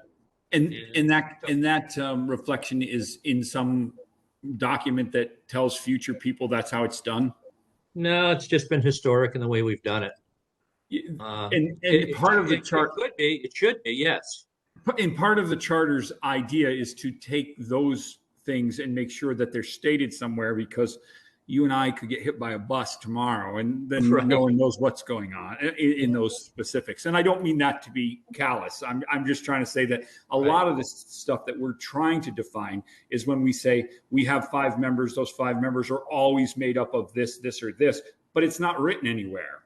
And that's open to opinion. And 10 years down the road, you could have 5 people that are, radio personalities, on public safety. Oh, no. So, Not that. I had to talk internally for a moment. So, but Butch, go ahead. No, I think that's Definitely want to hear those things. Right. So that's just my opinion on the numbers. There were a couple of other things that I saw, where the commission shall apply the principles of progressive discipline. These people are all covered by union contracts. They have grievance and arbitration provisions that cover a large portion of the process for discipline. The chiefs have a certain level of discipline under that process that they can meter out. After that, or if it comes before the commission and we don't feel that the chiefs or department heads have metered out enough, we certainly can make recommendations to the mayor, the appointing and ultimate authority, on the hiring and firing of personnel, that we feel that it should be upped or at least reviewed again by city council and the mayor for further punishment. And we have to some extent done that in the past. But for the commission itself to meter out discipline, it sort of flies in the face of the whole union contract process for grievance and arbitration piece. So that's a problematic piece right there. Just a suggestion that might want to rework that. Additionally, under the dealing with the civil rights violations, where it talks only about the law enforcement folks here, the fire department and EMS certainly can violate folks' civil rights as well, and those complaints can come before the commission. So I sort of think that should be looked at in a little greater detail about more inclusion for the other divisions of the public safety group. Had a couple of other things here somewhere I was going to talk about. We talked about, the final review for appointments and promotions of officers and men and women. I sort of think that should be greater defined. Who are the men and women? There's no mention in here about dispatch, even though that sort of has grown to be under the police chief. But if we get complaints about them as well, I think they should be included. And I think in the first section of my section, which was a little different than what Councilor Forgy read, it talked about the commission. The commission may include no more than 3 employees or former employees of the police or fire department, which flies directly in the face of Section H, which says, no member of the commission shall be an employee of the police department or fire department, nor shall any member of his or her family member be employed or a retired member of the police or fire department within 60 months. And she referred to reducing that to 36, which is quite reasonable. But I don't know why a citizens board would be weighted with union employees of departments that they're supposedly overseeing. So there are some things in there that I just wanted to point out, but I get your point that you're well down the road here. No, that's all right. By all means, I want the input. What section were you talking about right there, Butch, about? The very first section. Section A? Yes, it's under Section A. It's the asterisk. And it's the last sentence in that page.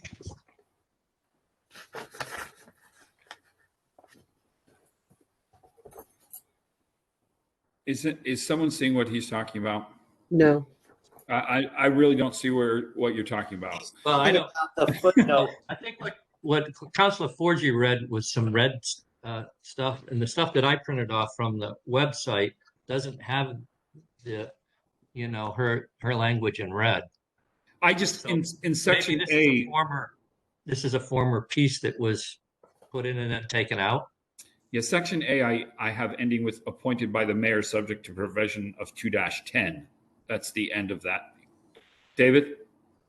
There's 2 places to go to find comments on this section. One is Councilor Forgy's exhibit. The other are footnotes in the Section 611 themselves. I believe Butch is reading the footnote in Section 611 Public Safety Commission on the first page in the charter, Section A, and he's reading the recommended provisions in the footnote. Right. Thank you. Thank you.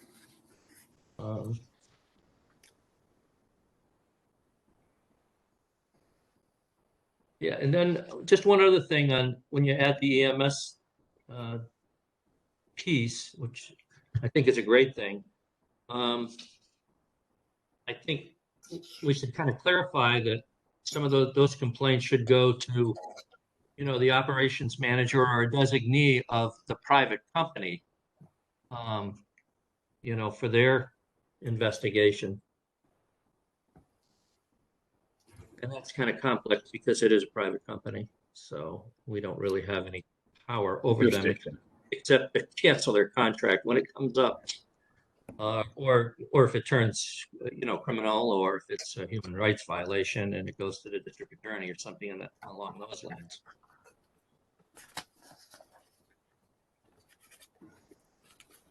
All right.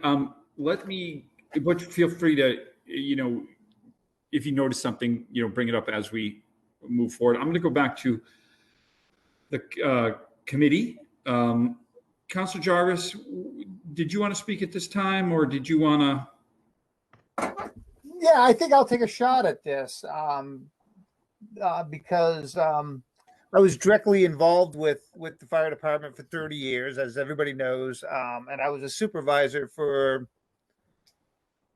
I was a deputy chief for 3.5 years, so I see a lot of problems with some of this. So first off, we'll start at the beginning, just by footnotes. I don't believe that we're going to find 7 people. I think 5 people is a good number. It's worked for years. It's been pretty solid. The next section that I see is under D. I got the wrong mouse in my hand. There we go. Working with a couple of computers here. I think emergency medical services have to be eliminated from that. That's a contract through the city. It's a private entity. We have no control over them. I know they come and speak at the public safety commissions. They give their reports just about all the time to them, how calls are handled, what they're doing, what some of the complaints that they hear, and what they're doing to move forward on those complaints. But to put powers and duties into the commission's hands of a private business, if I was a private business owner, it would be like, you're not paying my employees. I am. I will take your suggestions, but as far as implemented any kind of other than not renewing my contract the following year, that would be up to the city.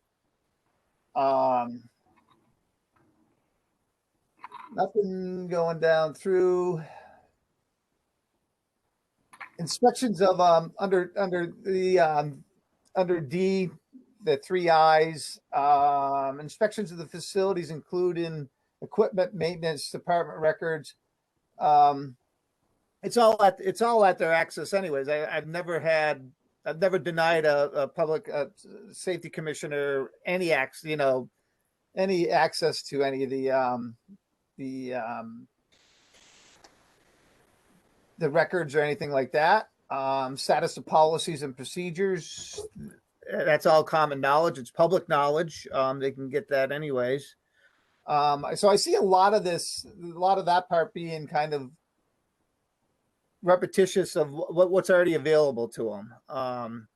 It's kind of Councilor Jarvis, can I just ask you, Councilor Jarvis, in that piece, once again, I'm going to ask kind of a question like you did, but that might be what is done, but is there anywhere that says that needs to be done? Is it stated anywhere that? Well, let me just point out my problem with that. Yeah. Is that maintenance records, department records, status of policies and procedures, are all kind of, if you don't have an understanding of what goes on with the fire department or with fire trucks or equipment, you could be months trying to learn what's going on. You can put it in there if you want. I just see it as convoluted and weighing down the in my aspect of the deputy chief of spending. I could spend 6 months getting you that information and give you a desk full of information. It would and just bury you in paperwork, because that's what I was buried in, was paperwork. So I just see that we're to me it looks like we're putting the departments under a real big microscope, and I really don't think, just my opinions. Ed, no, this is Ed, my question is aspect from doing the job and being there. And one piece of this, is this a situation where you could change language from can versus shall? Inspections can include facility and equipment maintenance, department records, not shall. I mean, shall says they will be, can has some. Yeah, I wouldn't have a problem with can. When it says what it shall, it's like, okay, here, let me spend the next few months doing that and not taking care of the needs of my department. Well, that's what I'm just saying. The word can, and I think in this, and David might be good to ask after, can means if they want to, they can ask for it. Shall means you're going to say here it is. They can now. I mean, it's all public records. I mean, it's all public records. Anybody but if it's stated that they can, then they can. But public record lets them do that anyways. But that's okay. We can put it in there. We're just being redundant of what's going on. Okay. The commissioner shall review all written complaints and public hearings, the operations, public safety. I'll refer back to a couple things. And the one thing I wanted to ask was under the new contracts, we're out of civil service, correct? So do we need to cite civil service law? Do we still, chiefs, do we? That was probably for the chiefs. Yeah, you have to, Counselor, only because everybody that's currently under it is grandfathered under the current positions they're Okay, in. So, so until everybody's out. yep, 20-something years from now, sure. But yeah, unfortunately, we do. Okay, that was my only clarification, was if we need to leave that in there. And there's one little wrinkle with that, with the fire side. The vote that's coming up with the contract is to remove the fire department out of civil service. Unfortunately, my position was voted in by the town way back in 1920 something. And so therefore, my position has to be voted out. It goes in the same way. It goes out the same way. Town meeting accepted civil service for the department, so the city council can vote out civil service. The fire chief's job has to go to a town vote. So my point by saying is you got to leave civil service in there right now. That was my question, is make sure that we either could take it out or leave it in there. By leaving it in there, I didn't know if it would make it more convoluted and cause a problem.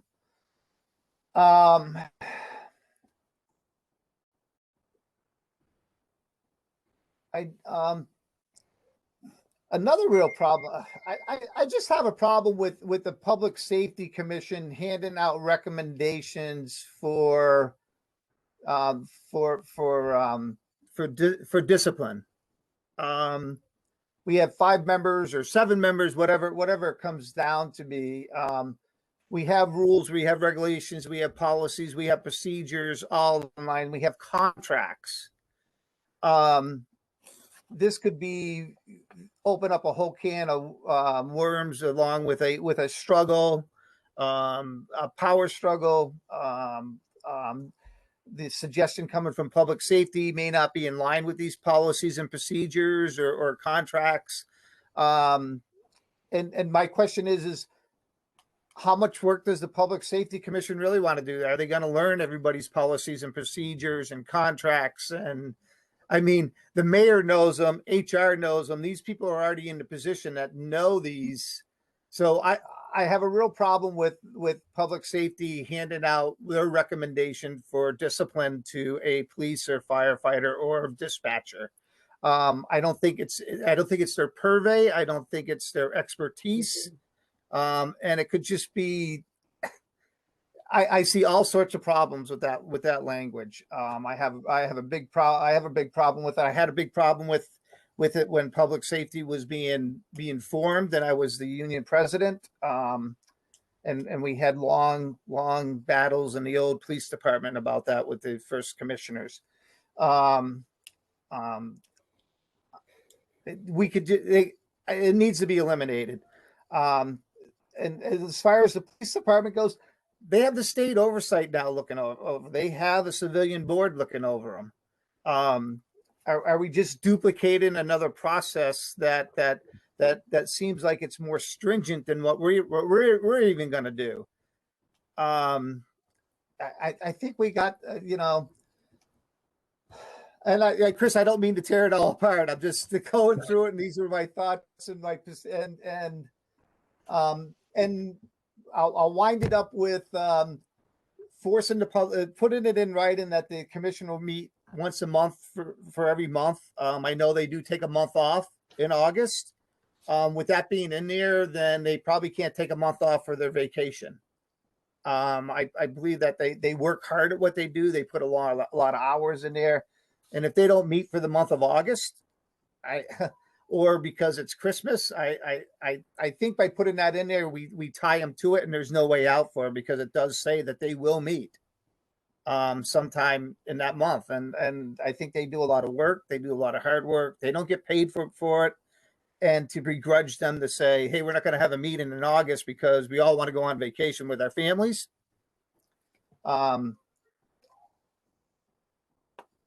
I think that just kind of ties their hands. I do agree with 36 months. I believe that there's some talented individuals that leave departments that could be could help out. That's it. I'm done. All right. Thanks, Councilor Jarvis.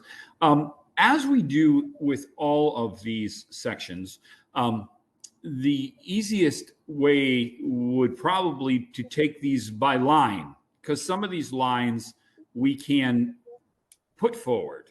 And other things like section E, would that be the one, Councilor Forgy, looks like it needs some revision, maybe is a word, or changes. You know, I'm wondering if what your thoughts are at this point as the author of, let's say you were you kind of coordinated this effort and tried to collate, that was the word I was looking for. You collated the different pieces to get, you know, an opinion. You know, where are you thinking would be the act to start taking this line by line? What are you thinking, Councilor Forgy? All right, so to move this along so that we get at least some of the language of 6-11 done this evening, I think it's fine if the committee wants to go ahead line by line. Everybody should have the black that currently is I hope everybody's got the black print, which is currently what is in place in the charter. And then the discussion points would be what is written in red at this point. Yeah, I just think it would be easier. We'll say, you know, 611 A and debate the 5 and the 7, and then move it forward, and then we'll move to B. And then when we get to something that might be complex like E, we don't have to make them. We don't have to. You know, I'm hearing stuff. You know. The Councilor Jarvis just said, I think aligns with what Chief Haig said a moment ago, in that if we have a disciplinary board. It started chirpy last time, right? I'm sorry, someone someone needs to mute. I got it, I found them. Okay, I'll get quick on that muting.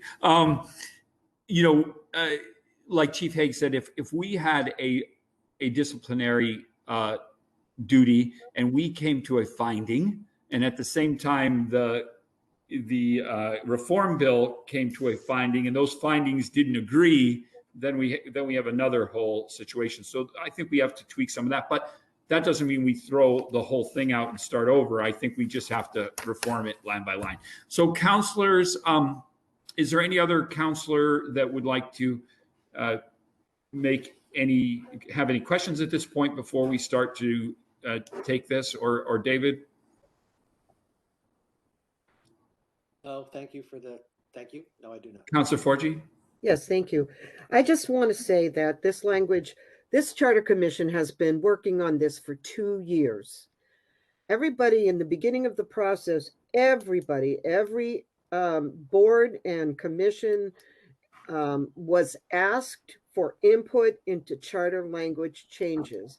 We had multiple meetings, which we took public comment in. It was quite a long procedure.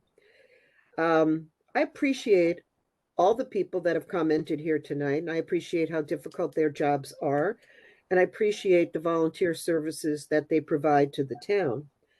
And I'm very grateful for some of the changes that have been made, because I'm not the wordsmith and everything else, and I think that there's some points well taken. But a couple of things really bother me right here. Respectfully, and I do mean this very respectfully, a state reform bill for policing is just that. It's a reform bill, and the police department is bound by law to go ahead and, abide by that particular piece. That does not alleviate the responsibility that the town has in regard to public safety. And so if things are redundant, there's no reason to go ahead and include them. However,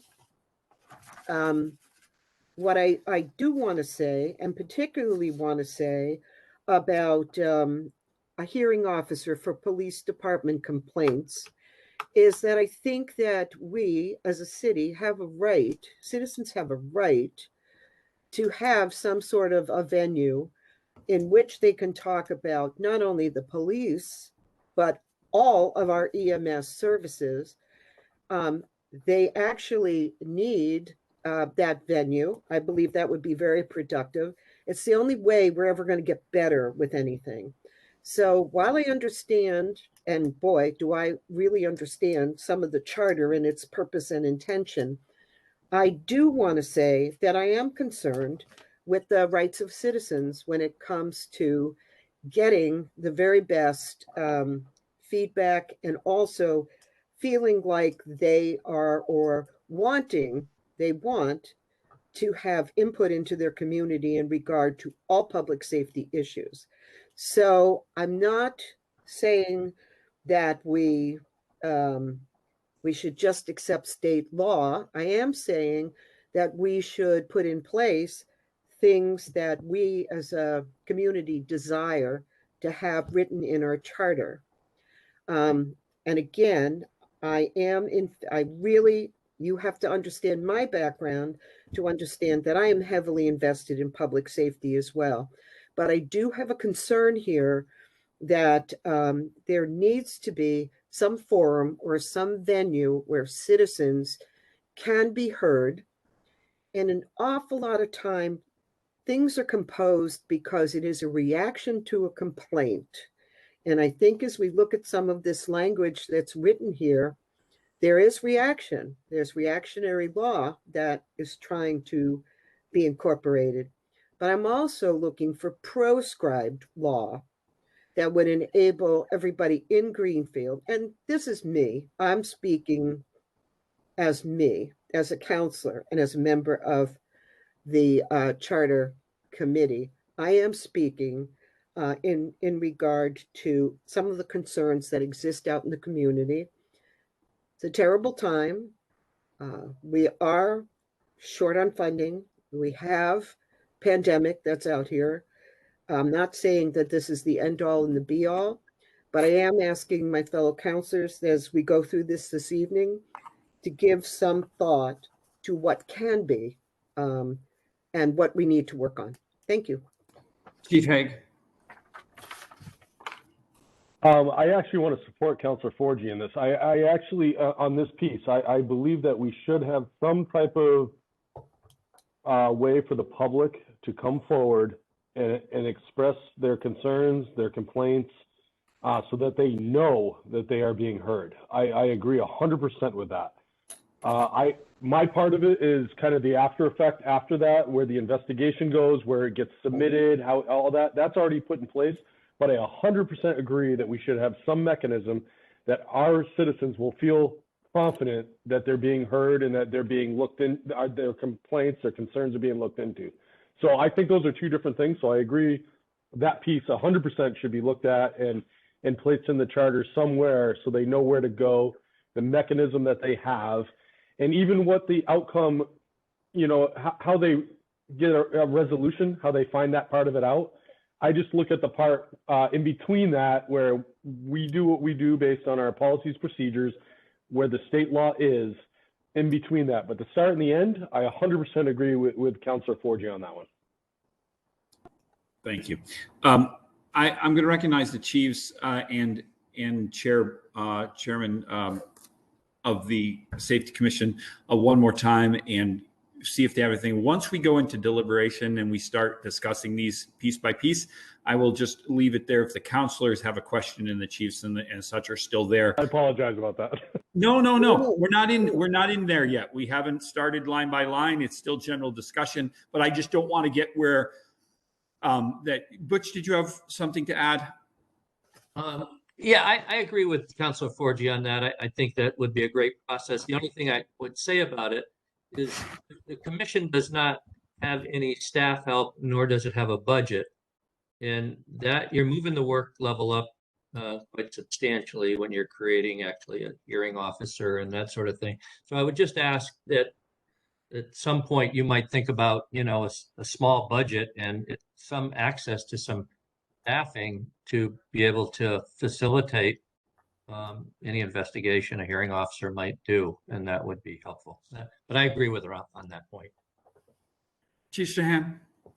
Yeah, I also want to echo what Chief Hague said. I absolutely welcome a complaint process for every member, including myself within the department, and the complaints having an avenue to go through public safety and put in the charter. I absolutely agree with that. I think it's crucial, and I think it's critical that the citizens of this city know that they could go to someplace if my department or myself have done something inappropriate.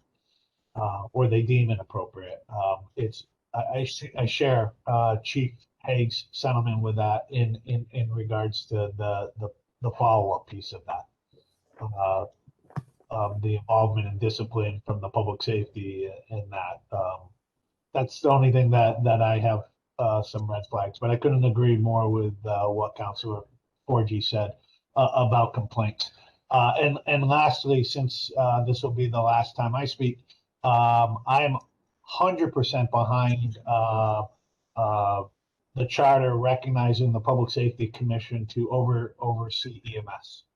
I just don't think that where it's listed as a department, and then all the duties after, I think it should be listed separately as duty and responsibility. That's all. No, that's great. That's I appreciate the opportunity to speak, and I know this has been tough, but thank you very much. And we might need you, so you know what I mean. So we're just the point I was trying to make with all of you, and I thank the three of you for contributing tonight. What I just want to remind my committee is we listen to people making suggestions and recommendations, and I say this all the time, and I've had for all my years on council. Just because someone brings it forward doesn't mean it becomes part of our specific discussion. Just because someone disagrees with us doesn't mean we have to adopt it. It's just part of the discussion, and you're hearing it from different angles. It helps to form opinion. And so I keep that in mind. Just because, you know, it could say green, green, green, and I say, no, I like blue, it doesn't mean that we have to talk about blue. It just was my opinion that I thought that was in there. So keep that in mind as we move forward in these. Anyone that made a suggestion, we can talk about it, we can discuss it, but it doesn't have to enter into our decision. It can be based on what the Charter Commission, Review Commission found when talking to the citizens, which is where we got to this process. That being said, any other discussion from this committee on where we are at this point? I promised you this was going to be a long night. Can I say something? Of course. Councilor Elmer. Yeah.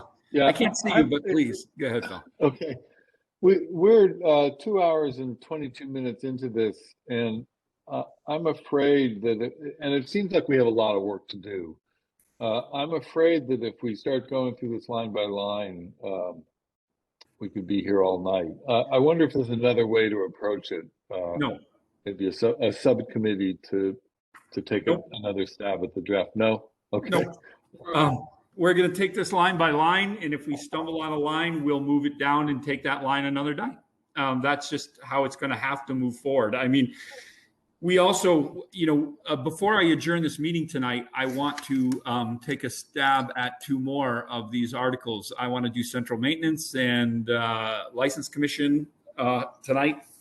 So we got to, but these are not going to take a long time if we take them line by line. So starting there, and we can, it's only 8 o'clock, so we're doing okay.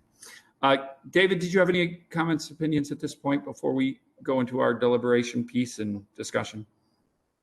I don't think you'll like them, so I'm not going to say anything. Okay. I'd like them. Yes, David, your opinion is always important to me, even when we disagree. Okay, well, as a matter of process, I think I can't understand how you could get anything functional out of this meeting going line by line if all the counselors were to disagree on the wording of each line. So why don't you send it to a group? You have Mayor Chris Forgy, the two chiefs, and the head of the commission.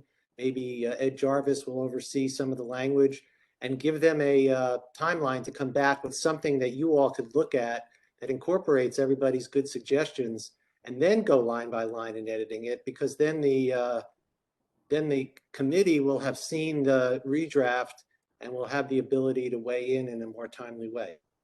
I don't mean, I mean that with love. It's just the way I think that's what this committee did and gave you is nothing more than an act. I mean, it's not just, it's an important function, but it's not like a charter commission where these things are now hard and fast. These are just recommendations that you can take and do as you see fit. Mold them like new clay and do as you see fit. They're recommendations. That's it.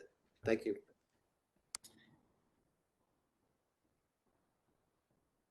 Committee opinions, thoughts? Where, Councilor Forgy, you were the collator of all of this information. Mm-hmm.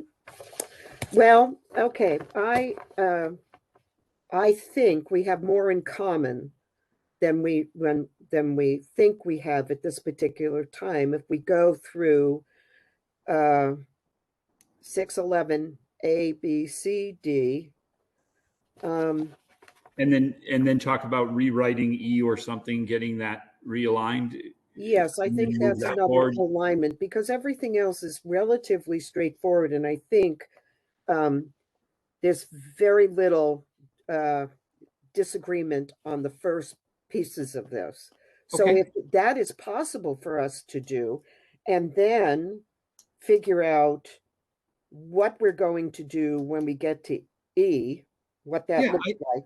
I think when we get to E, we could definitely do something as David Singer just suggested, that we take a look at it, we get some opinions from the parties involved, and we come back with E, because E seems to be the most involved, with collating the new information. And it doesn't mean that what they say is exactly what we're going to do. Once again, this is all recommendation. Right. So why don't we start with section 611-A, and Councilor Forgy, do you want to read them in the form of motions, and then we'll open it up for discussion?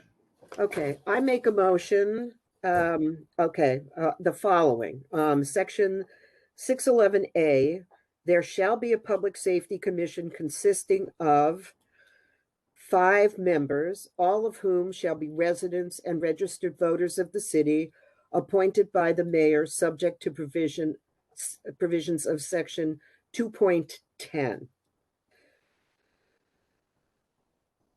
I need a second. Get into my microphone. Second. Thank you. Okay. So I'll start the discussion by saying it was thought that adding to 7 would broaden the base and would broaden the pool and would help to expand the diversity pool that we are trying to achieve with public safety. There have been comments that have made here tonight that it should not be 7. It should be 5. So I have read it the way it stands in the charter right at the moment. And it's up to the committee to decide what they'd like to do. One comment. Yeah, of course. Councilor Elmer? I wonder, given the new interest in the town in public safety, whether it wouldn't be easier now to get 7 members than it has been in the past. But I'm just guessing. I don't know. Councilor Elmer, I would agree with you. I think there is a new interest. We have a new member that we brought in this morning, this afternoon, whatever time, on the Public Safety Commission this evening that we voted to send for a recommendation to the full council.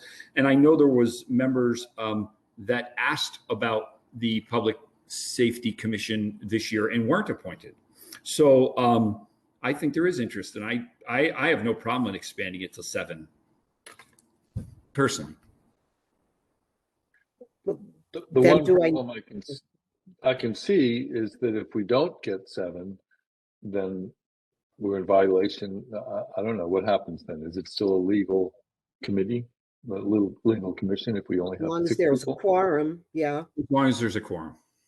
Because we have committees that operate, unfortunately, with not full membership. And some of those asked to be reduced, if you remember, because of that reason, from 11 to 7. In fact, I think we reduced one. So does that mean I need a friendly amendment or non-friendly amendment? And I I just- think we're still in discussion. Okay, I'd like to make a comment on that. So about the quorum. So right now, if they have 5 and they have 2 out, they still have a quorum, correct? But if correct. they have 7 and they have an unfilled spot, still the number is 7. And then they need 4. Correct. So in reality, they only have 6. So if 2 members are missing, they don't have a quorum, correct? So Correct. I'm just saying that could be the sticky wicket that kind of makes it. That I was just throwing some insight into it. That's where I can see where it could get a little convoluted and make it so they don't have a meeting because they don't have a quorum. Is there a way to write around that to say that there will be at least 5 members and no more than 7? No. No. No, I don't believe so.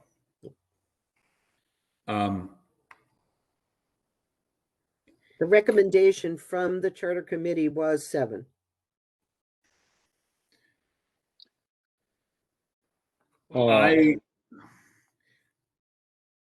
Councillor Gilmore, are you on? Yes, I'm here. I just didn't want to exclude you. Do you have opinion on 5 versus 7? I've been thinking about that, and I do think that having a larger board means that you get to bring in more, diversity of opinions and backgrounds and knowledge, and I think that's really helpful. I think there may be more interest in people serving in positions like this. But I'm also looking at our November elections where we saw a diminished interest in city council seats and school committee seats. Well, no, school committee was that one was competitive. I misspoke, sorry. So, I mean, I could argue this one way or the other, really.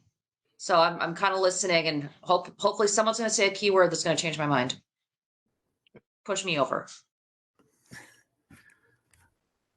I guess in my thought is, I don't really have a, horse in this race. I just think that, as Councillor Elmer spoke, that there's a renewed interest. I think if we could encourage people in a board of 7. Also, we heard the present chair talk about the amount of workload and it's a volunteer board and needing extra help. Well, 7 hands is greater than 5. I mean, just more is you'd have more help. David? Well, the planning board and the zoning board have alternate members. So I don't know if Butch is still on the call, but at the meeting, but that might be a possibility.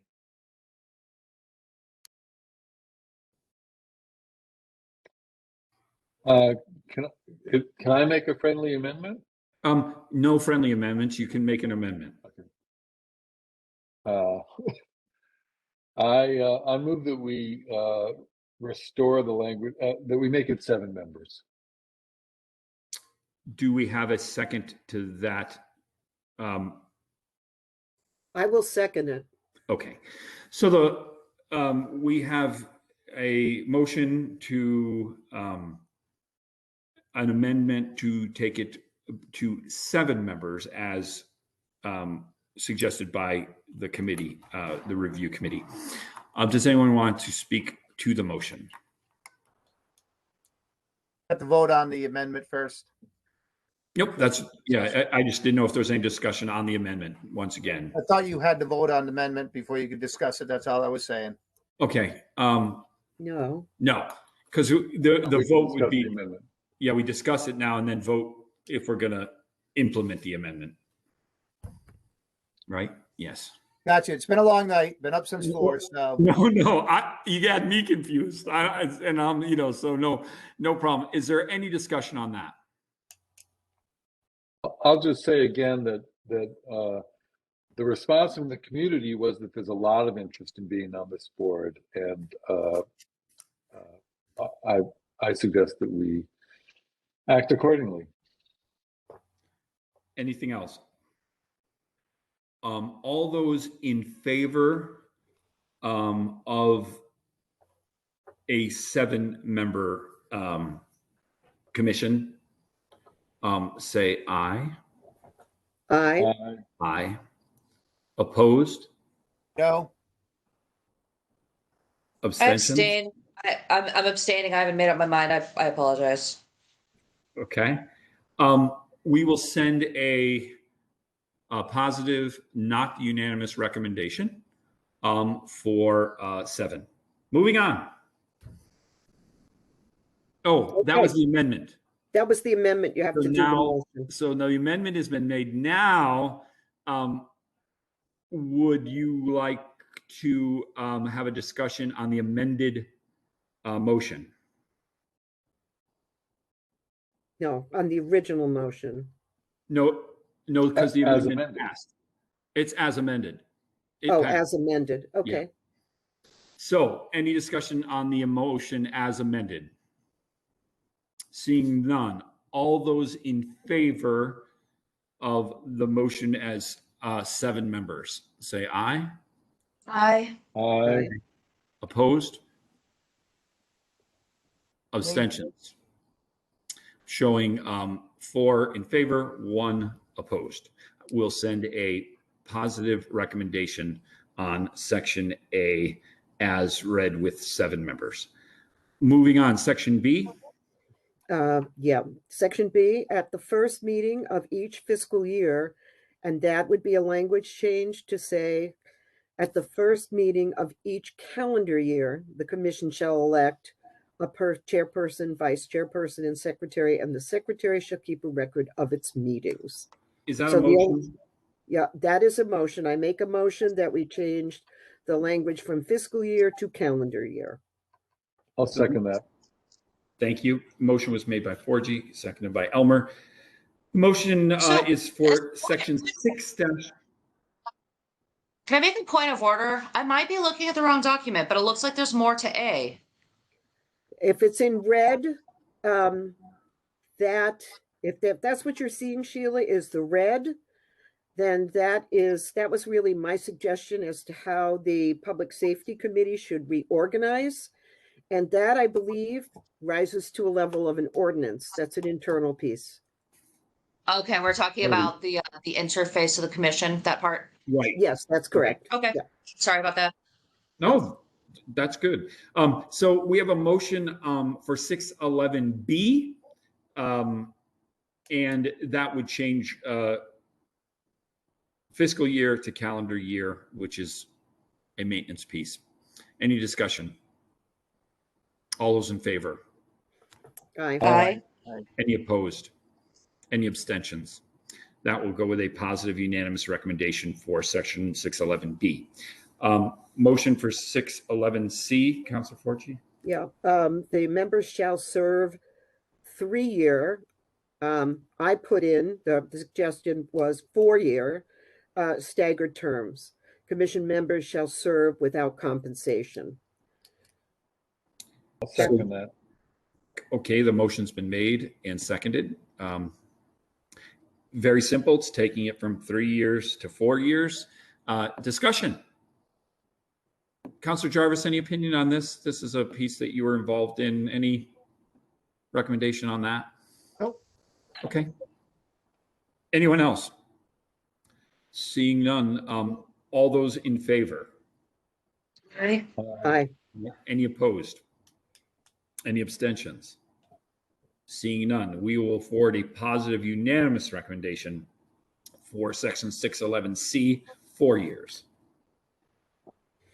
So 611D, powers and duties. The commission shall assist the mayor in the supervision and oversight of all departments. In parentheses, I wanted to clarify that.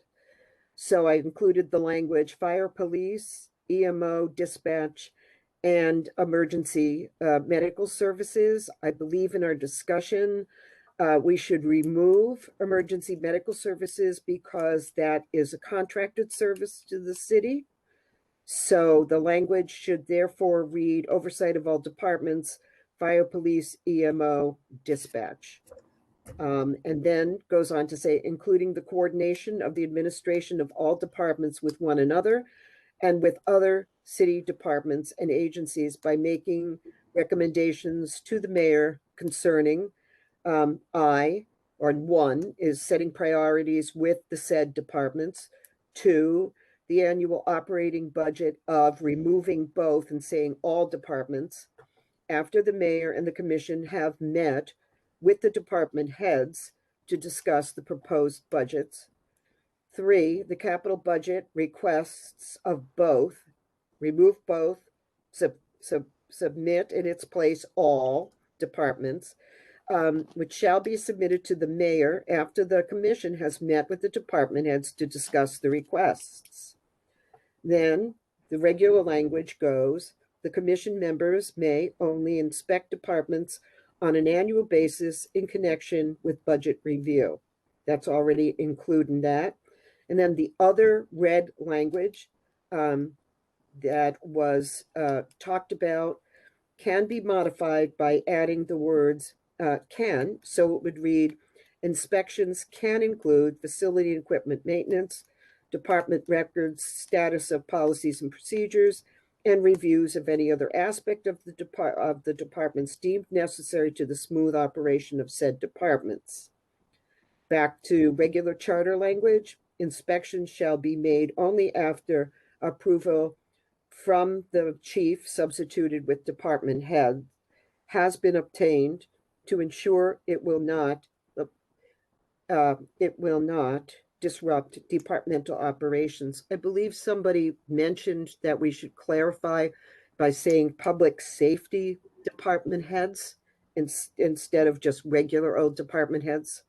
I think that was a clarification that I think we should consider. Okay. And then in 4, final review of appointments and promotions of all personnel in the police and fire departments shall be conducted by the commission and the respective public safety department head. The public safety department head shall submit recommendations to the commission, and the commission, if it does not agree with said recommendations, shall submit written reasons for not concurring with said recommendations to the mayor. Appointments and promotions of public safety personnel shall be made in accordance with civil service law and general laws and local hiring policy requirements as defined by the mayor respectively, as they may apply to the city hiring process, parentheses, HR and mayor. That's it. Can I have a second for discussion? I'll second it, but I also want to make an amendment. Okay. Sure. Going back to go ahead. I was going to say, going back to the top paragraph, I think it's important to put in public safety departments where it says, let's see, the commission shall assist the mayor in the supervision and oversight of all public safety departments. And then in parentheses where it says fire, police, EMO needs to be changed to emergency management. Thank you because that was pointed out. Thank you. I circled that too. Thanks, Sheila. I'll second that amendment. So the amendment made 2 changes. It said oversight of all public safety departments. Yes. And it took it to emergency management, not EMO. Yes. Is that correct, Correct. Councilor Gilmore? We have a Yes. second on that is the amendment. Any discussion on that amendment? Seeing none, all those in favor? Aye. Aye. Any opposed? Any abstentions? Okay, so that is the first amendment that was made. We'll check that because this is a long piece, so there could be more before we get to the bottom. So we now have an amended version that says emergency medical and public safety departments. Moving on for discussion. I had brought up the situation in section 3 about can versus shall, and that was read into the record as can. And then one of the chiefs said public public safety department heads, we put that into the motion, and doesn't need to be amended because it was put in there. Any other changes or discussions on these pieces? Councilor Jarvis, anything there? Okay. Seeing none, all those in favor with the amended version as read by Councilor Gilmore and Councilor Forgy? All in Aye. favor? Aye.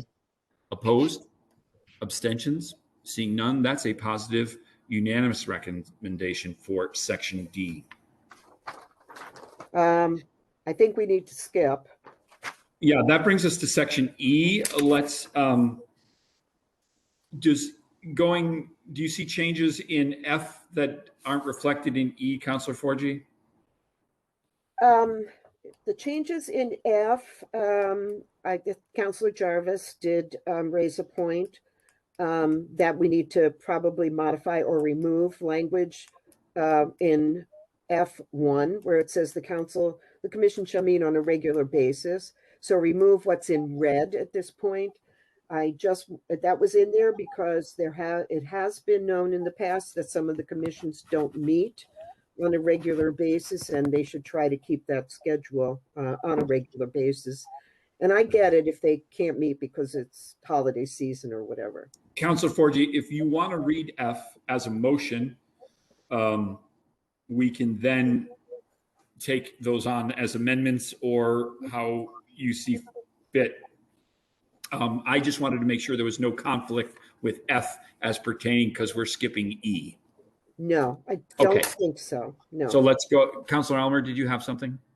I was going to suggest that rather than dropping at least once a month entirely, maybe at least once per quarter would. Let's do this. Let's bring that up after the motion's been made and part of that discussion, if we can at that point. Sure. Okay, so I'll read F then, meetings. As a motion. I make a motion I make a motion following. So this is 1611F. Meetings. 1, the commission shall meet on a regular basis. I'll leave it at that. 2, special meetings may be called by the mayor, chairman of the commission, or majority vote of the commission. 3, minutes shall be kept of all public meetings, including executive session in accordance with Mass General Law pertaining to open meeting laws. And 4, the commission may establish its own rules of procedure, including those governing the conduct of its meetings. That's section F. Second, someone for discussion? Second, Jarvis. Okay, motion's been made and seconded. So now we'll open the discussion. Is there any discussion on these? Councilor Elmer, did you have anything on meetings? I was going to suggest an amendment to add at least once a quarter to, which line was it? A.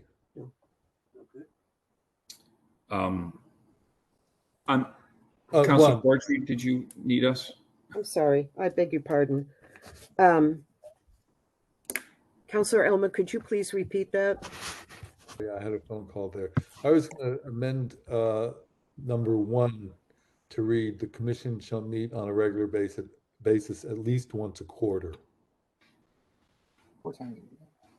That would require at least 4 meetings a year, but it wouldn't tie them to 12 meetings.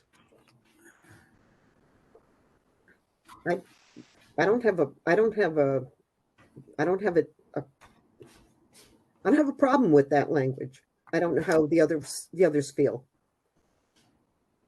Councilor Jarvis, I mean, does that language improve anything, or I believe we need a second on that before, because it's an amendment.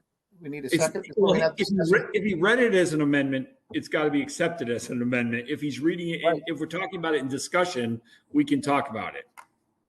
I will make. Okay, I thought Phil said that he would like to make an amendment. Correct, Phil? I'll say it again. I would like to amend number 1 to read, the commission shall meet on a regular basis, comma, at least once a quarter. Can I have a second on that? I will second it. Okay. Now the amendment's been made and second. Let's have a discussion on this amendment. I will say that I am totally against it with the business at hand between the public safety entities in Greenfield. They need to meet every month. It's a very busy organization, and if they met quarterly, they would be missing a ton of information about what's going on with the public safety departments. The Okay. amendment stated at least once a quarter. Is that correct? Right. Okay. Um, Which means they have to meet at least once a quarter, but they can meet more often than that. It's language. And I was trying any- to respond to your problem with 12 meetings, requiring 12 meetings a month. Right. Do you have a suggestion for a better way to do it?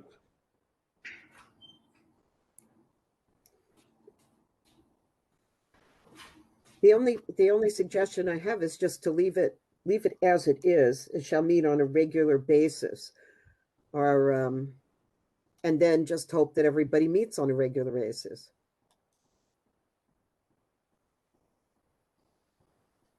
What do we do?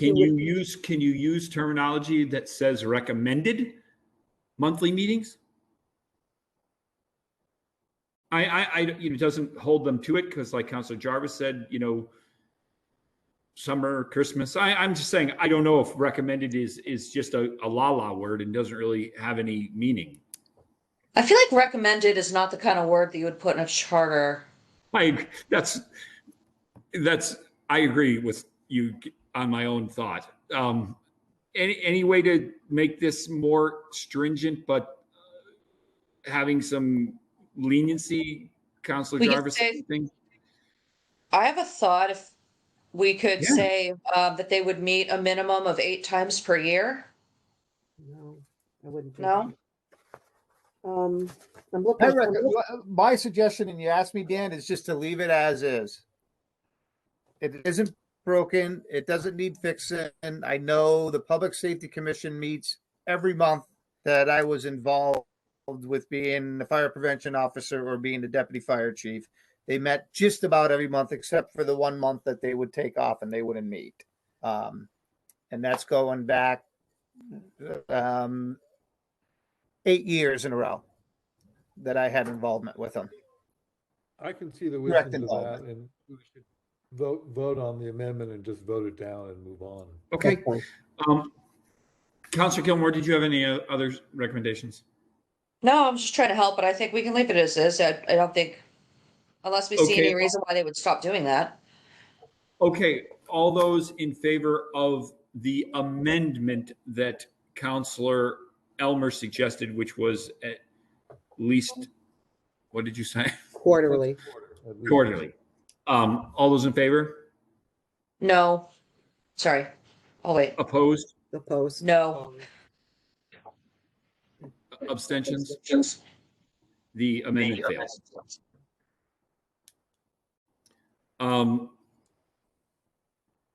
Okay, moving on, is there any other discussion on any of these other sections? What do we need to vote? No, you read it as a motion. He made an amendment on one line. That motion failed. Now we're back to the main motion, which is F through 4. Is there any other discussion or changes? Seeing none, all those in favor? Oh, Councilor Elmer? I'll just say that when 3 was read, Councilor Forgy had some words in there that aren't in the printed thing, in accordance with Mass General Law and open meeting laws. Maybe you could just read that once again so we're real clear on what we're voting on. Okay, I'd be happy to. Minutes shall be kept of all public meetings, including executive session, in accordance with Mass General Law, in accordance with open meeting laws. Okay. So the Mass General part is not in there. It's with open meeting law. Got it. Any other discussion? Thank you, Councilor Elmer. All those in favor? Aye. Aye. Opposed? Abstentions? Seeing none, that's a positive unanimous recommendation for F. G reads as follows. It's the same in the charter. In the event of a vacancy, the mayor shall make an appointment for the balance of said term, subject to city council approval pursuant to section 2-10.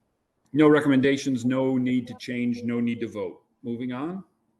That is also H. No member of the commission shall be an employee of any public safety department, nor shall any member of his or her family be an employee or retired member of any public safety departments within, it's been changed from 60 months to 36 months of his or her retirement date. So that is the request for the change.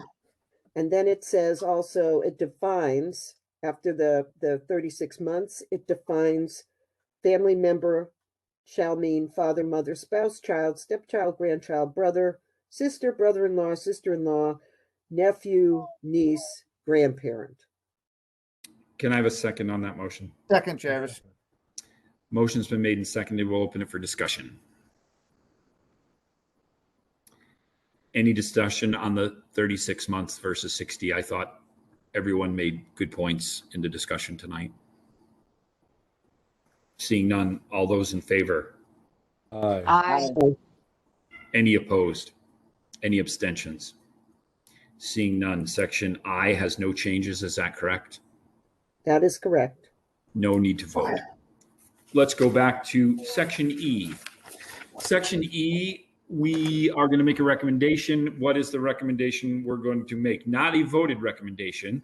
We're going to ask that section E be reviewed by Councilor Forgy and the public safety people.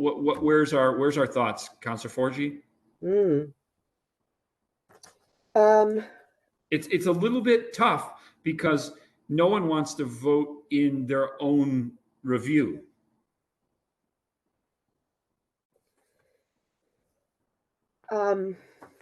Yeah, I'm not sure, to tell you the truth. Section E. Section E looks like it's all, it looks like you had main lines and then the concerning, all these are underlined. Is that all new language? Yeah, hang on just a second. I want to go back to original language. E. I just want to outline a process of what we're doing with E, not voting it. Got it.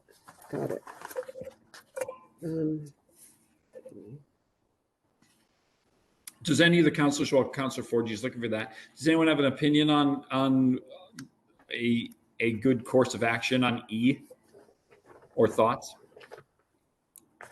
Well, what the charter says right now, if I may interrupt, the commission shall review written complaints made by the public concerning, and it goes on to say, the operation of the police and fire departments and the conduct of employees of both departments. So at the very least, the language needs to be changed so that we get the operation of public safety departments and the conduct of employees of all public safety departments. And EMS has to be brought in there somewhere too, even though correct. Even though it's not a department, that's where the contract language needs to come in. Well, what I can do if the committee is willing, I can go back and try to rework this language, and I will check back with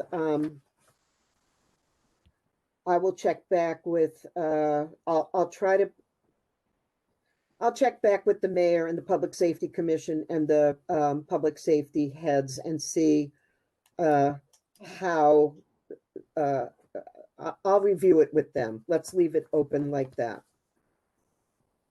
That's Any discussion on that? I think that's good for us. Any One on the committee have any recommendations on that?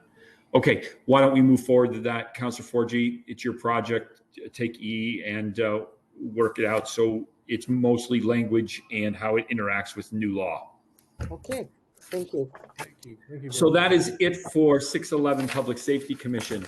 I do want to take up Department of Central Maintenance because let me just say that when we originally had a Department of Central Maintenance, it was a department to its own. We have changed that as of February. We took away the Department of Central Maintenance, made it a division of the DPW. And Director Warner, you are here. Good morning. Wake up. Here we go. If you could just reiterate, I know we were all sent our new ordinance and changes that we made in February. And Director Warner, do you want to bring us up to date and fill us in on those changes that are already in place and running after this was all done? You're muted. Sure, thank you. Yeah, it's been an interesting evening, one meeting to another, back to another, but I'm glad we're getting this done.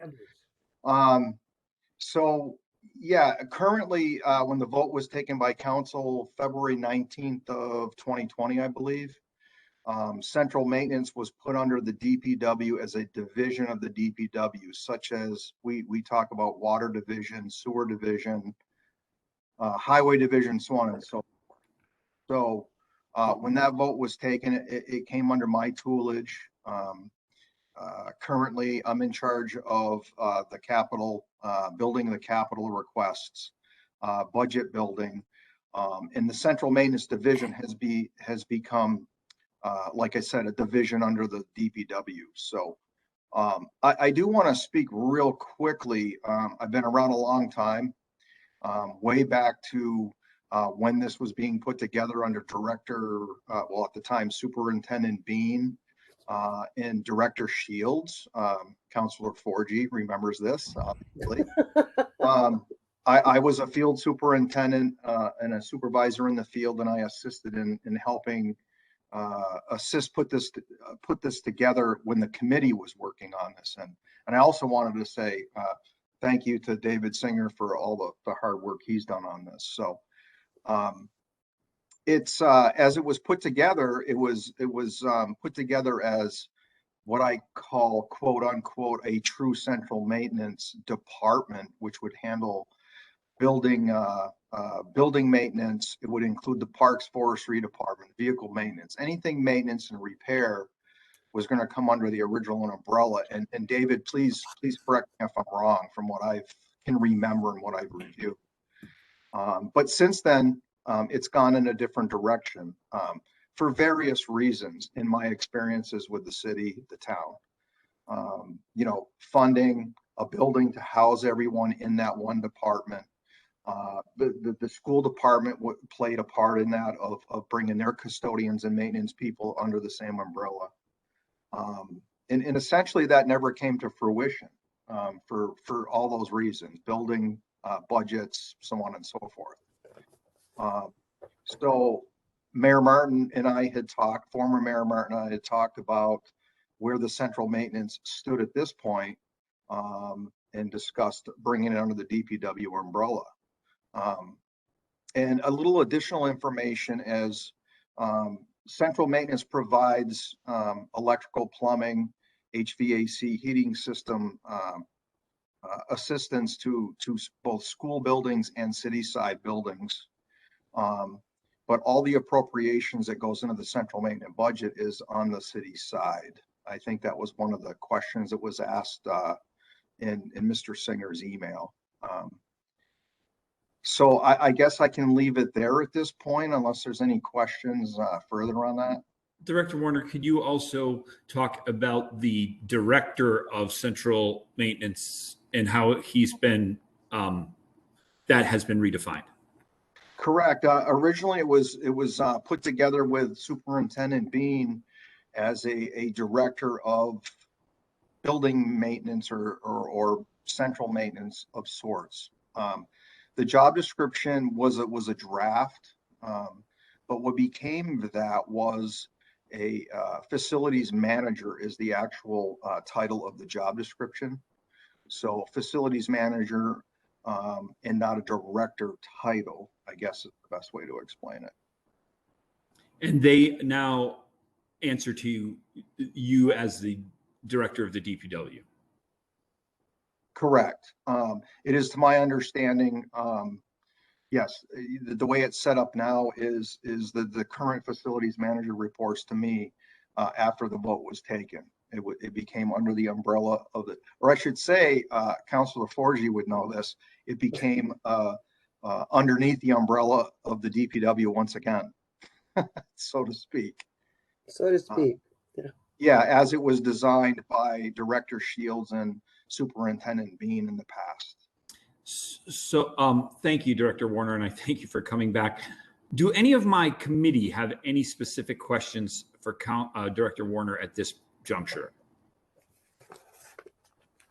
So as we look at 6-6 of Department of Central Maintenance, it appears that 6-6 is no longer needed in the charter because it is now an umbrella of the DPW. So therefore, I would entertain shortly, we'll talk to David Singer in a moment, we will entertain the thoughts of removing 6-6 from the charter. David. Thank you. I'll be brief. The language in the charter is a bookmark to ensure that you all and the mayor would look at the charter committee results and see what you wanted to do about it. In my email to you today, I outlined the threshold questions that need to be asked to enter into the world of the Central Maintenance Committee report. You've taken the expression central maintenance and now you're using it as something else. So that's fine, but it's not the central maintenance that exists, as Marlo said, and I thank you, Marlo, for giving me that background as well. It's not the same thing that was envisioned by this committee, and that's fine. So it just needs to come to an end, a knowing end. So I was running behind what you all have done to make sure the following was or wasn't true. The reason for the Central Maintenance Committee was because the schools were not giving their Chapter 70 monies to the city they were not performing maintenance on the schools. So the idea was that if they were to give that money to a central place, there'd be a central maintenance department that would regulate maintenance both from the funds that come in through the city funding sources and the same funds that come in through and funds that come in through the school sources. That is not the case. So since the answer to that question is no, that's it. I was wanting to make sure that if the answer to the question was yes, I had gotten no evidence that either the school committee or the city council had either voted to accept the statute that allows for that, or if we had accepted that statute, had actually voted to implement the merging of funds. So if you had this thing called the Central Maintenance Committee and these votes hadn't taken place, you were breaking the law.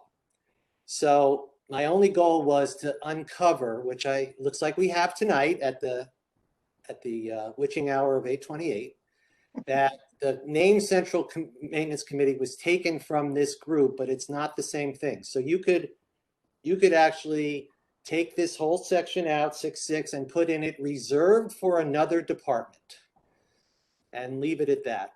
Unless you all think that my idea of merging, but that's a big political hurdle to do the things that this committee recommended. So I would suggest that since the answer to my first question was no, there's no need to do this anymore. Please, the mayor's not represented in this, but please put that file someplace nice so that if it's ever needed again, you can secure the information. But we're done. This isn't the same thing that is now in existence. So you can kill this provision. Councilor Forgy, I would recommend that you make a motion for 6-6, removing it from the charter. Just point of clarification, please, if I may, Yes, of course. with David. Are you suggesting that we keep section 6.6 and just say reserved for another department? Or Yes. you are, okay. Then you have to renumber all the sections, and everybody who's learned, familiar with all the sections will be like when we drove up 91 sometime last year. Right. I don't think we need to do that to everybody. So just put save Great. for the next great committee, next great department that comes in. Okay. So I will make a motion that we change section 6.6 by deleting all reference to Department of Central Maintenance, deleting the language and replacing it with reserved for the next department. Reserved for future use. Reserved for future use. Thank you. Can I have a second on that? Second, Jarvis. So the motion has been made and seconded. Any further discussion? I think it's pretty cut and dry. The Department of Central Maintenance is no longer, and we're going to keep the numbering correct by reserving that spot. Any other discussion? All those in favor? Aye. Aye. Aye.